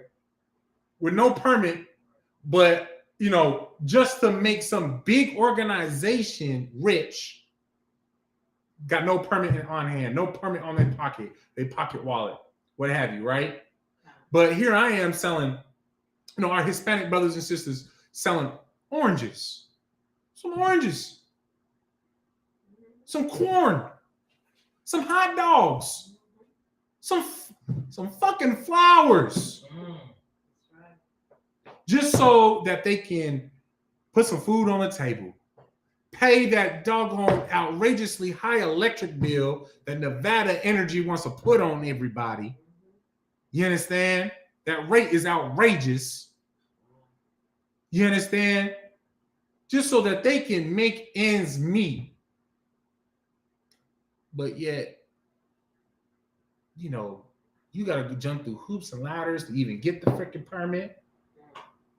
You understand? But little Becky and her buck-tooth ass 5-year-old kid Karen walking around with no freaking, with no doggone permit, going door to door, setting up shop in front of Albertsons, Smith's, all them, major grocery stores. So they getting customers. But mind you, it's a brother just pushing his doggone corn cart through his own neighborhood, through his own street, selling it to his own people. Ain't even bothering nobody. Been doing it for years. Everybody knows the brother, so they know that his corn ain't infested with something disgusting, with preservatives and all this other manner of disgusting things that will make you fat and lazy and just retarded and whatnot and fiend over, just nonsense. It's actually a healthy food choice. Oh no, I'm gonna lock him up. And you talking about a piece of corn that might go for $1, $1.50, $1.75. They want you to pay that $5 for a box of goddamn peanut butter or whatever the hell it is. You understand? Like, that's grievous. That's grievous. You understand? You know what the law says about that brother actually selling what he's selling? You know what the law says what he is to do? Just make sure that what you are advertising you're selling is what you're selling. Don't try to one up on somebody talking about something. Like, let's say you sell t-shirts. You say this is 100% cotton, but you got 5% polyester in it. Don't do that. Don't do that. That's unlawful. You will be punished for that. Your ass will get got for that. The Lord will deal with you for that. You understand? And because it's unbrotherly. First of all, and now you allow it. Now you're a liar. You bearing false witness on what the hell you even selling. Right? But I mean, how are you gonna bear false witness on it? It's corn. It's corn. I mean, some of y'all weird and like mayonnaise and all that other seasoning on it and whatnot. Like that's on y'all. Just give me the corn by itself. Just give me some butter. That's it. That's all I do. I tried that mayo. So like that ain't fun. Shemaiah. You understand? When that's not for me. You understand? But what is he doing wrong? What is he doing wrong? I thought this was the land of opportunity and a capitalistic state. You understand? Where, as I see, sis, as long as you put in that hard work in your business, it can go as far as you put that work into it. Nah, you live in a grievous state. You are meant to be oppressed in this land, in this time, in this world. You understand? You believe in that and you hold on to that, you're going to keep on being oppressed. I pray that y'all understand what I'm saying, though. I pray that y'all understand what I'm laying out what I just said. I see you said, go ahead. And Salakia, sir, just to piggyback on what you were saying, Mm-hmm. like truly to know that the earth is given into the hand of the wicked. Mm-hmm. So you were talking about the little Girl Scouts. They're going all over everywhere, even doors that say no soliciting. If they ring the doorbell, they're about a cookie, right? Mm-hmm. But then we have a little black girl. All she was trying to do was sell some water so that she could get a trip to Disneyland. Mm-hmm. And Karen decided to call the cops on her. I mean, it's like, why? Why is it that they can build a little lemonade stand in front of their house and sell them for, $5, 6 cents or whatever, but then we can't do anything.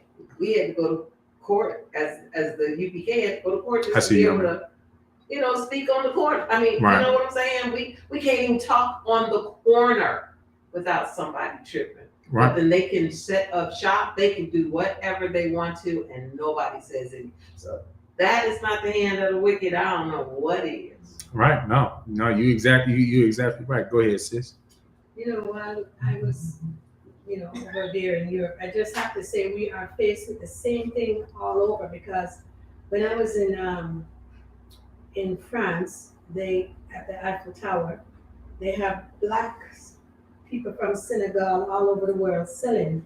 And as soon as the cops come, they have to pick up all their things and run with it, just like they do here. Mm-hmm. So we're faced with the same thing all over the world, Right. as black people. Right.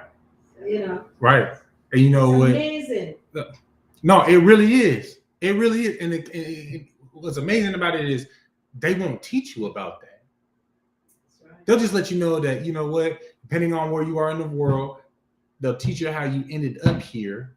A little bit of history on that. You're slaves. You ain't shit. You ain't nothing but a nigger. You ain't nothing but a savage. You ain't nothing but a beaner. And after that, life is what you make it. Yeah. Figure it out. There you go. These are my teaching tools for you to learn from. That's it. You understand? Man, you're wicked. This is exactly why they deserve the death and destruction that is coming their way. You understand? I don't want to get too sidetracked. Go ahead, young man. I was going to ask the way that we're treated.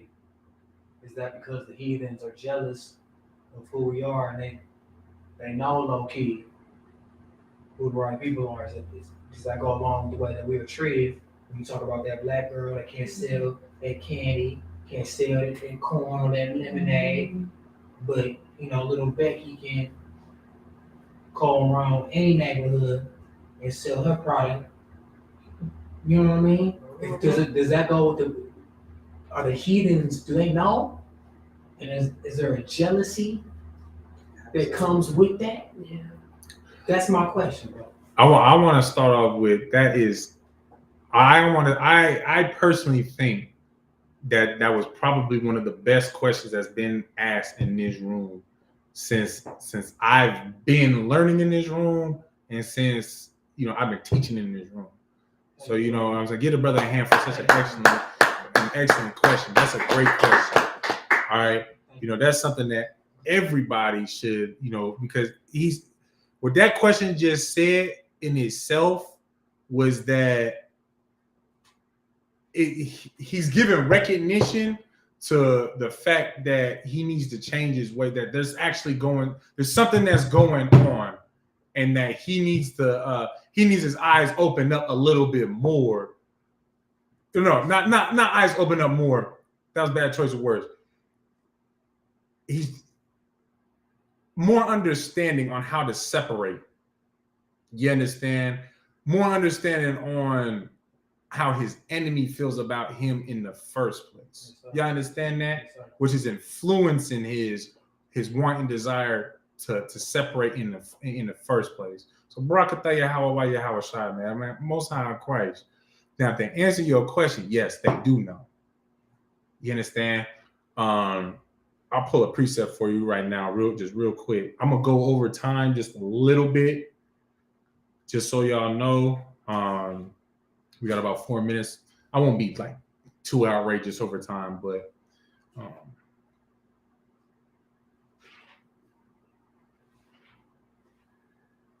Confederacy against the. And you know what? I Slick was actually talking about this scripture earlier. Are you in? Mm-hmm. Okay. You'll hear it. Oh, yeah, I'm already gonna know. You're about to hear it. I just got to get it. So this is the book of Psalms, chapter 83 and verse. Yeah. Let me see where I want to start, though.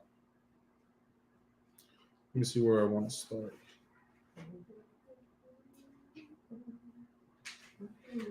We'll start at verse 2. So what is it? The book of Psalms, chapter 83, verse 2 is where we're going to start. And that's an excellent question. Thank you. That's an excellent question. Yes, I like an excellent question. My mouth getting a little dry. Okay, so this is the book of Psalms, chapter 83, verse 2. For lo, thine enemies make a tumult, and they that hate thee have lifted up the head. They have taken crafty counsel against thy people and consulted against thy hidden ones. That right there just answered your question. These people came together. These other nations are coming together to devise a plan against the Most High God's hidden ones. Mind you, they're hidden. These are people that are for the Lord. So they know that there's someone that is against them and is for something that is against them. You understand? And mind you, what it says, they have taken crafty counsel against thy people. So they know that they are separate from God's people. You understand? Verse 4, they have said, come and let us cut them off from being a nation. So what you see going on today, where it's, kumbaya, make sure you raise your hand first of all, but hold your peace. I see you though. What you see going on today, like take for example with America, where America is supposedly the melting pot of the world, right? Everybody's cultures and ways of life, they all come here and they're all able to kumbaya and hell, you can take a little bit of Christianity with Muslim and this, that, and the other, and you can come together. And now you got new churches coming up. You got people able to just, it's peace and unity and just all that gay shit. You understand? It's gay. In the words of your father, I saw in the Quash, Officer 1000 out there in Kentucky, that is gay. So like, that, I just wish I can do his voice. That is gay. Hey, but no, it's gay. That's really what it is. It's gay. It is gay. You understand? They all came together and discussed amongst themselves. Like, man, let's cut them off. Let's do some gay things where our cultures marry each other. Because then from there, the choices is even more endless. Even more confusion happens. We'll find out why. They have said, come and let us cut them off from being a nation, that the name of Israel may be no more in remembrance. So they've got an objective. You understand? They've got a target and an objective. They're seeing it through. They're executing it today. Now, will it be fulfilled? I have faith in, my Most High God. I got hope and faith in my Most High God. And when my Most High God says, like what we read earlier, these wicked things of today will not be here forever. But me and mine will. Lord, allow myself and mine. But you know what I'm saying? The nation of Israel will. Because when I say mine, I'm talking about my whole nation of people. The blacks, Hispanics, and Native Americans. We will always be on this earth. You understand? that the name of Israel may be no more in remembrance. They want us to forget who we are. They just want you to think that you're black, that you're African American, that you're a nigger, that you're a portion, whatever derogatory name, whatever. From what the Bible, from what the scripture says in Deuteronomy chapter 28 says, that you're nothing more than a byword. That is how all these other nations have devised amongst themselves for blacks, Hispanics, and Native Americans to live by. That either you are just a byword within their culture, or you're just a byword. You want to do your own thing? Okay, you're still a nigger. You want to come be a Muslim? You're a nigger Muslim. Ain't no difference. You're still a nigger. You understand? Verse 5. For they have consulted, listen here, listen now, because now you're going to see that these aren't even my words. This is coming from the Bible. This is the book of Psalms, chapter 83, verse 5, to answer your question in completion. For they have consulted together with one consent. All of them are coming together. I see you. They all are coming together with one agreement, with one consent. They are confederate against thee. You understand? And this is the tabernacles of Edom and the Ishmaelites of Moab and the Hagarenes, Jabal and Ammon and Amalek, the Philistines and the inhabitants of Tyre. Assur also is joined with them. They have holpen the children of Lot, Salah. These are other nations, enemies of blacks, Hispanics, and Native Americans. You understand? And, because I don't want to go too over time, you want to further break down on who those nations of people are, we can discuss that on the on the ride home and whatnot. But okay, you had something you wanted to ask? My question more is like, why? Why? Why they do this? Because they know their position. They know their position. It's as simple as that. They know their position. They know our position. I see you, sis. They know their position, and they also know our position. Blacks, Hispanics, and Native Americans are the only ones who do not know the positions that were established on this earth. And that is for us to be on top. No sweat. That is for us to be on top and rulers of this earth. You understand? That is blacks, Hispanics, and Native Americans' position on this earth. Our lowest amongst our nation is still higher than everybody else. You understand? We do not do, every man is created equal or anything like that. And I don't want to get too sidebar, like I said. Does that answer your question, though? Yes, do you understand? Yes, sir. All right, Most High Christ. Go ahead, sis. I kind of wanted to add on to what you were saying. I don't remember the scripture, but I know that it says that they have a perpetual hatred for us. I don't remember where it is. I don't know if it was in Micah or in Obadiah? Yeah, where they have a perpetual hatred. They cannot help themselves. They just hate us for no cause, for no. It might have been a Micah for thou perpetual hatred. Yeah, I can't remember exactly. You will be cut off by slaughter. I think that might be in. I don't remember where it is exactly. Said that they have a perpetual. It's a continuous. Let me see. I see you, sis. I see you, sis. I see you. Yeah. But see, what your question was all the other nations, right? Right. Yeah. Exactly. For the perpetual hatred that she's talking about, that actually goes into one specific nation. You're right. You are 100% correct. But because of their perpetual hatred is why they will receive no mercy. Can anyone tell me who that is? Yeah. Who knows? Who thinks they know? I see you. Do you? Let me see if the young man knows. Just real quick. You want me the question? Or? Go ahead. Huh?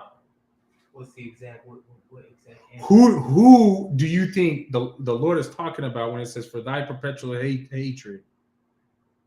It's Ezekiel 35 and 5. I'm going to read it. Thank you. This is the book of Ezekiel, chapter 35, verse 5. Because thou hast had a perpetual hatred and hast shed the blood of the children of Israel by the force of the sword in the time of their calamity, and the time that their iniquity had an end. Talking about heathens. What heathens? That's a very broad term. Ezekiel White 35. people. Ezekiel 35 and 5, consist. You talking about white people. It's white people. Yes. That's exactly Talking what it about was. white people. Our oppressor. When it says it right there, it's you know, it's clear as day. And that's as clear as day. It's in the Bible. But you know what? You say it's as clear as day. The sad part is, you know, you got the spirit of understanding for you to come back and clean yourself up. You understand? Yes, sir. Something that, well, you know, we'll talk about that portion in the card. I think that's a little bit more personal, but Yes, sir. you know, something that the Most High God even wanted for you in the first place is you to, on your own son, hear this, see this, and be like, say exactly what you just said. But you know what? The sad part is we are on the street corners every Saturday, Friday and or Saturday, reading these things to our people, and they still try to say John 3:16, God love everybody. But they taking the term the wrong way. If I may, sir, they taking the term the wrong way. I mean, They but see, the wrong way. no, right. But hey, you know, that's our people. Sis, you had something that you wanted to say? Salakia, sir. Yeah, go Also, ahead. just to piggyback on his, he had a question about, are they jealous of us? Absolutely, they are jealous of us. They are so jealous of us because they truly know who we are. And I can't remember if it's I think it's in the Apocrypha, but there was a time when they wanted to come against Israel. And one of the prophets told them, said, now, if these people are obeying their God, you don't do anything to them because their God will fight for them and he will kill us all. But if they are disobeying their God, then we will have victory over them. And they have kept us in a position of disobedience since the beginning of time. And that's the disobedience is celebrating Christmas and birthdays and going to the church houses. And so, yeah, they are very, very jealous of us. That's why they take brothers, Sing one time. you know, and monopolize the basketball court, but all of the Esau makes all the money, you know, or the football field. And again, Esau makes all the money. They are extremely jealous of us because our tower loves us, and he made it very clear that if we obey him, we would be on top and everybody else would be on the bottom. So yeah, it's jealousy that keeps them doing what they do to us because they know they're gonna die. They know what, like brother said, they already know what their end is. Mark. That we don't know. All right, let's get back on track. I just got 4 more verses. That way I can be done with it, you know, as a whole with that. I would like to call it a little series that I was doing, my no such thing as free will series is what I like to call it. This was just the did God love the sinner and love the sinner and hate the sin chapter of the series. You understand? But that way we can finish this up. All right, we're gonna go back to Wisdom of Solomon, chapter 14, verse 9. Like I said, we would, you know, just like now we have a full context and understanding of what we just read in 14 and 9. For the ungodly and his ungodliness are both alike hateful unto God. You understand? Do we break that down for me, young man? You know, if I may, you are the youngest one, you know, the youngest one spiritually in this classroom. Give me your understanding of that after everything that we, you know, that full circle. Salaki, Yeah, go ahead. Can you repeat the verse? Back where we was at, Wisdom of Solomon, chapter 4, Apocrypha, Red book. There you go. The book of Wisdom of Solomon, chapter 14, verse 9.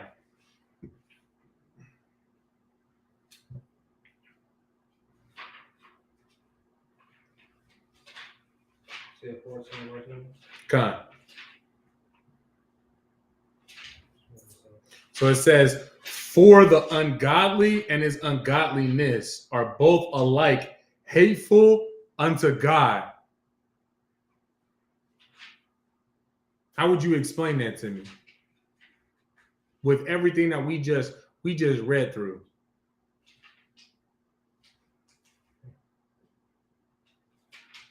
Can you read that back again, sir? No sweat. For the ungodly and his ungodliness are both alike hateful unto God.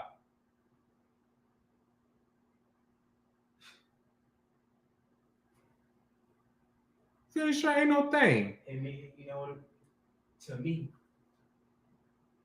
what that means, if you ain't riding by the Most High, no matter about the excuses, doesn't matter about all the little extras.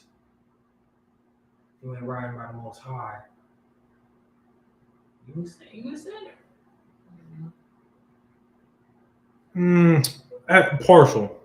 Partial. Anybody else want to help the brother out? Anybody want to help the brother out? Let's see. They hate us because they first hated the Lord, and the Lord chose us. No, that's not what I'm looking for. For the ungodly and go ahead, sis. So the heathen and his heathen ways. Don't think just about the heathen, because this is also pertaining to us as well. Ungodly. The ungodly and his ungodliness, actions, right? Are both hateful to the Most High. You can't love the Most High if you're committing a sin. Right. So you can't be ungodly and godly at the same time. So you're going to be either or. And so the actions of the ungodly speak for who they are. Did I get that right? Yeah. You correct. You done? That's it. Go ahead. Slocky, sir, didn't I just say that? No? That's not what I'm looking for. What I'm looking for is, because you got to pay attention to what that subtopic is, the God love the sinner. If you are being ungodly, you understand, your ungodliness and you as an ungodly individual are both alike hateful unto God. So you as being ungodly and you doing ungodly works is saying that you hate God. Just like how if you are being godly and righteous by following the law, statutes, and commandments, you are showing that you love God. Love the Most High. You understand? So this is the direct opposite of, 1 John, I believe it was 5 and 3, I believe what we read, where it says that if you love, say again. 3 and 4 and 5 and 3. So 1 John 5 and 3, where if ye love me, you keep my commandments. My commandments are not grievous. You understand? All right, let's go ahead and just start wrapping this up. Drop that. I'm going to go to the book of John, chapter 9, verse 31. It's a lot here about the time. I do just want to just knock this out. All right. The book of John, chapter 9, verse 31. Now we know that God heareth not sinners. Woo! Now that's a heavy verse right there. That's a heavy line right there. Because everybody thinks that, like we discussed earlier, that you can just go to the Christian church and, you good. And that moment after service is released, you're out there doing all manners of wickedness. I see you. You understand? Where you back to being a homosexual, you back to, touching other people's children, you back to selling drugs, you back to being a murderer, you back to being a thief, you back to being just a wicked person. I see you, sis. You understand? You back to all of these things. And you think that you just show up to Sunday confession and now you good because you told another man just how wicked and disgusting you are? Like that meant something? Could have meant something if you was, you was asking for counsel, because confession is good for the heart. It's good for your spirit. Confession is good for you. But not if you're just going to keep, hey, forgive me, Father, for I have sinned. I laid with another man, just to go do it again. But now, if you come into the ISUPK, you know, hey, this is what I do. This is what I did. This is what I, you know, this is what my life used to be. I was this, that, and the other. I want to change that. I don't want to be that anymore. All right, this is what you do. You understand? You're going to check in with this person at this day and time. You're going to do this. You're going to do that. These are some scriptures. Woo. When you feel the urge that you're going to go back into whatever wickedness that you're going to go back into, you call me. If you can't get a hold of me, you call this number. Then you call this number. Then you call this number. You understand? Like the brother just said, repentance. That is how you repent. You understand? He put repentance in capital letters. He gave me the word I was getting to in the first place. You repent. You have something, young man? Sis? Yes. I have a little issue with that verse. Where it says that he does not hear the prayers of a sinner. Right, okay. So then, if that be the case, how can one become repentant? Because if you're considering yourself as a sinner and you want to change, you're going to start praying or asking for forgiveness. So to me, I don't understand that. So you also have to understand this. The Most High God had said, I'm just going to paraphrase, we're not going to get it because of time. We are well over time. But the Most High God has said that he does wink at our ignorance. Okay. You understand? So take, for example, you were committing sins that you didn't know was a sin. But you were someone like me. Like when I was in Afghanistan, at that time, I didn't know about the truth. And I was praying to the Most High God, man, like, Lord, please, like, let me make it through this nonsense. And when I make it back home, just show me what I have to do, and I'm gonna do it. You understand? Like I pled with the Lord in that context. Then after that, come to find out, I was, that door open. Like, listen, nigga, when you was doing this, that, and the other, you need to stop this shit. Because, just like what, all the great men above me have been teaching me, these things will get you killed. Smoking weed, smoking cigarettes, tobacco, making whores out of women. This will get you killed. You understand? So, in other words, he was winking at my ignorance because at that time I didn't know.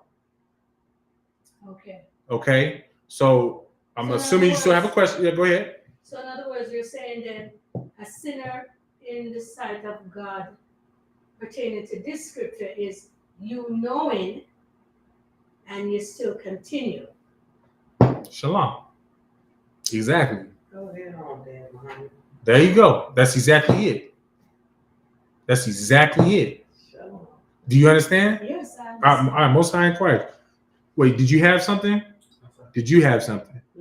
Most High in Christ, read it on. But if any man be a worshiper of God and doeth his will, him he heareth. So right there, that lets you know, man, the Lord ain't dealing with no goddamn sinners. There is no such thing as God loves the sinner but hates the sin. That don't make no sense.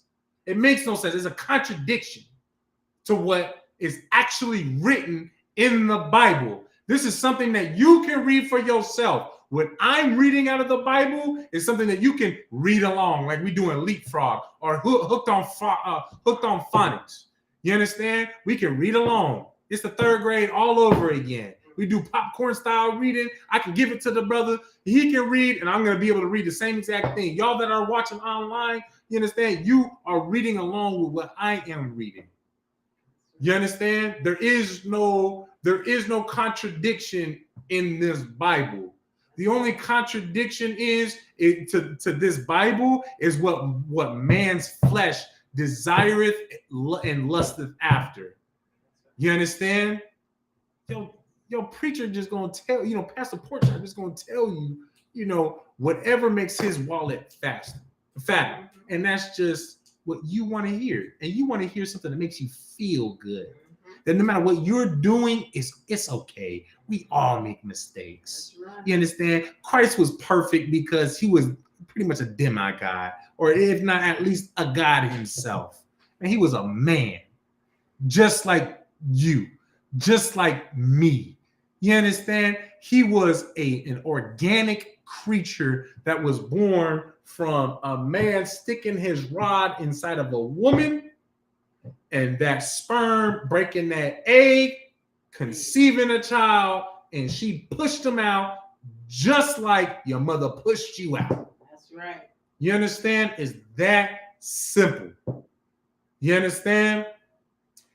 All right, let's go ahead and drop that. We're going to go to the book of Isaiah, chapter 1, verse 15. One thing that I do want y'all to understand and realize as we're going, we've been going through these verses, is I never stayed on just the New Testament. I never stayed on just the Old Testament. In fact, we also brought out the hidden books. That is what Apocrypha means, the hidden books. You understand? I'm hitting all of them. And in the midst of me hitting all these books, what is the pattern? They are all in unison. They are all saying the same thing. You understand? Javaris Thomas Sr. said, Christ told us to be perfect. As your Father in heaven, it is attainable. And you know what? It is attainable in the sense that you just follow the law, statutes, and commandments. Because what do we just read in the book of 1 John chapter 5, verse 3? That if ye love me, you will, if ye love me, you will follow my commandments.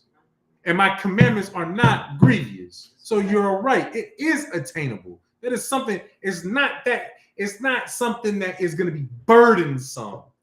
You understand? It might be difficult at first because you're so used to living your life in, the way that you want.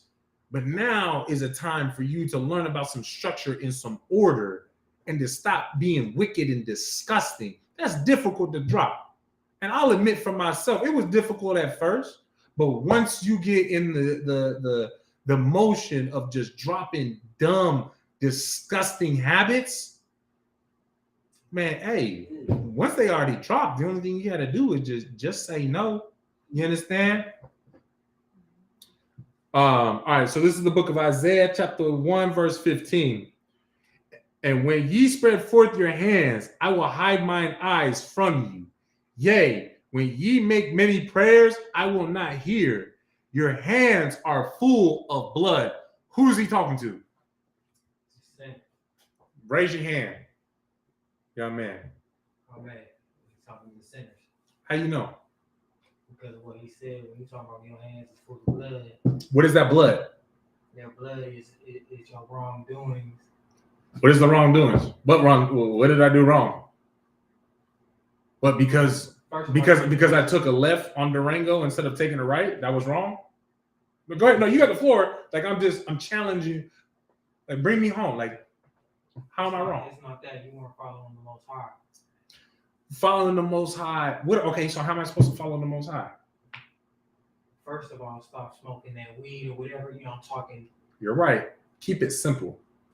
We are the school, the Israelite school of universal practical knowledge. Be practical about your knowledge.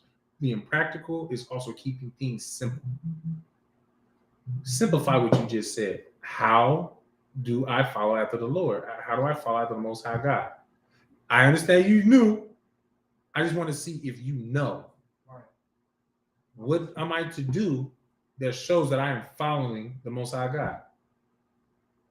Come to class. Okay, come to class, but that's not enough.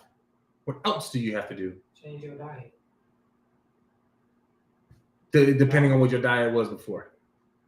Depending on what you already consumed. Any of the sisters want to help them out real quick? Manaba? Just have to keep the statutes, the laws, and the commandments. Laws, statutes, and commandments. That's it. You do as you're commanded. Yeah. Sister Shemaiah, keep the commandments. You understand? You keep those commandments. In other words, you be obedient to the Most High God. That's right. But if you would have said that, I would have said, how do you be obedient? By keeping the commandments. You do as you're commanded. That shows obedience. That shows love. You understand? Like take for example, I see you. Take for example, them weak ass niggas under they woman. How do you know they weak? Because how do you know? First of all, how do you know that they love their woman? Raise your hand, sis. Go ahead. Because they're wearing purple. Okay, yeah, that's one group, but I'm talking about as a whole. I'm talking about as a whole, though. How do you know that a man is weak under his woman? Go ahead, sis. When they're too submissive or when they're submissive to their woman. Okay, now I'm a dumb Christian. I'm so dumb of a Christian. I don't even know what it means to be submissive to, because I think being submissive to God is being an independent woman in my household. How is a man being submissive to me when I'm an independent woman in my household, but yet what is it that I'm doing? To your point. Well, you're not the leader of your home. She is. Right. So what is the man actually doing? He's bowing to her. He's bowing to her. Right. He's doing as she says. Hey, babe, can I go hang out with the boys? We just want to go shoot some darts and shoot some pool, have a couple of drinks. Nom, nom, nom, nom, nom, nom. Nah, this ain't done. Nom, nom, nom. I don't want you doing nim. Shut the hell up. Bitch, shut up. Shut up, bitch. That's exactly the response I wouldn't even ask. It's a lie. I wouldn't even ask. And if you know me, you know I ain't bearing false witness. Not that. I'm letting you know. You need something before I go, let me know. But listen, this is what I'm doing. That's what it is. You understand? I am not about to put my woman over me because I'm not weak. You understand? Or again, the quote Officer Sergeant Quash, I'm not gay. You understand? It's a lie. It's a lie. I'm not gay. I'm not allowing a woman to be over me. You understand? I take and in fact, the crazy thing is, to that point, and the reason why I poked at that again the way that I did is because Officer Sergeant Quash, he showed me, he's one of the primary brothers that really showed me how to be a man, the type of man that I am in my household. I wasn't always like this. I keep it a buck with you. I was that weak ass man in the world. I really was. I'll admit it right now. But I learned how to become a man because the Lord put an Officer Sergeant Quash in my life. Because hell, for one thing that I asked for to the Lord in the midst of me shedding my sins, so clearly it shows that he heard my prayers, was that I can learn to be a man unto the Lord. That's one thing that I prayed for. So who did he put in my life? Officer Sergeant Quash. Yo, dad. You understand? Barakatah Yahweh Yahweh Shai. Give a hand to the Lord, and also a hand for the Sergeant Quash. You understand? Barakatah Yahweh Yahweh Shai. You had something, young man? Go ahead. Oh, you Tawab? All right. But I will not hear your hands are full of blood, man. You full of sin. You doing things that you ain't supposed to be doing. And what did we just read?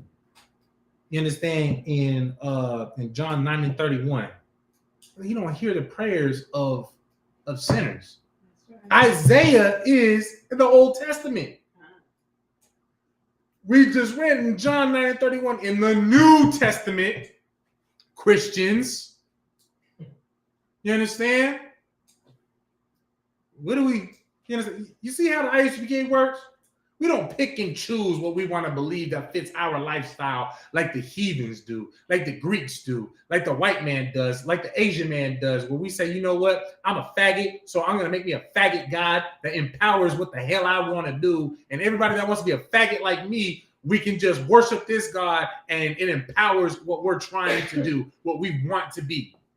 You understand? That's not what we're doing. That's not what we do. You understand? I am empowered by the Most High God who tells me what I need to do to get things happening for the better in my life and for the betterment of my people's life, because I'm not selfish where I just want to worry about myself. So I only worship a God that, empowers my selfish wants and desires and the lust of my flesh. You understand? I worship a God that is terrible, almighty, and has created everything. You understand? And I aim to just please him. You understand? I am afraid of being on his bad side. You understand? So again, your hands are full of blood because you being a sinner, and he ain't listening to you. He ain't hearing you, which goes exactly with John, the book of John, chapter 9, verse 31. All right, and then now we're going to drop that, go to the book of Romans, chapter 15, verse 4, and this is our last one. And I do want to say Salakia for the time. All right, so this is the book of Romans, chapter 15, verse 4.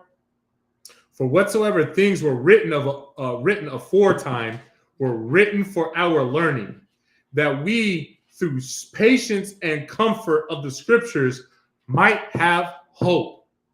You understand? So this right here in the New Testament, understand that there wasn't a New Testament already written at the time that Christ and the 12 apostles were on the scene. The New Testament was in the process of being written. So when it says right there, for whatsoever things were written aforetime were written for our learning, they're talking about the things that were written in the Old Testament. That's right. Those things are written for the time of Christ. Christ knew who he was. Christ knew what his objective was, what to even do, because he read the Old Testament. That's right. He followed the Old Testament. That's how he knew who he was in the first place. You understand? So, because he understood that, and all the apostles understood that, that's exactly why you're able to precept upon precept, here a little, there a little, line upon line, from the Old Testament to the New Testament, Old Testament, New Testament. That red book, that Apocrypha, that's all Old Testament. It don't matter. Any portion of the Old Testament, you can go there and then into the New Testament. They all go together because the New Testament stemmed out of the Old Testament. That's right. You understand? There's nothing new in the New Testament. Just to paraphrase real quick, I believe it's Micah 5 and 3, Micah 3 and 4, somewhere around in there. The Most High God said, for I am the Lord, I change not, so that Jacob will not be consumed, so that blacks, Hispanics, and Native Americans will not be consumed. You understand? So that we will always remain a nation. We will always remain a people. You understand? Did you have something real quick? All right, no sweat. And with that, Shalom Yahweh Hashem Yahushai Barakatham. To all the brothers of Israel, Shalom Yahweh Shamar Ilatha by Hashem Yahushai. To all the sisters of Israel, this is the ISUPK Las Vegas Tuesday Brotherhood class. I am priest and officer of 50 Iraq, and class dismissed.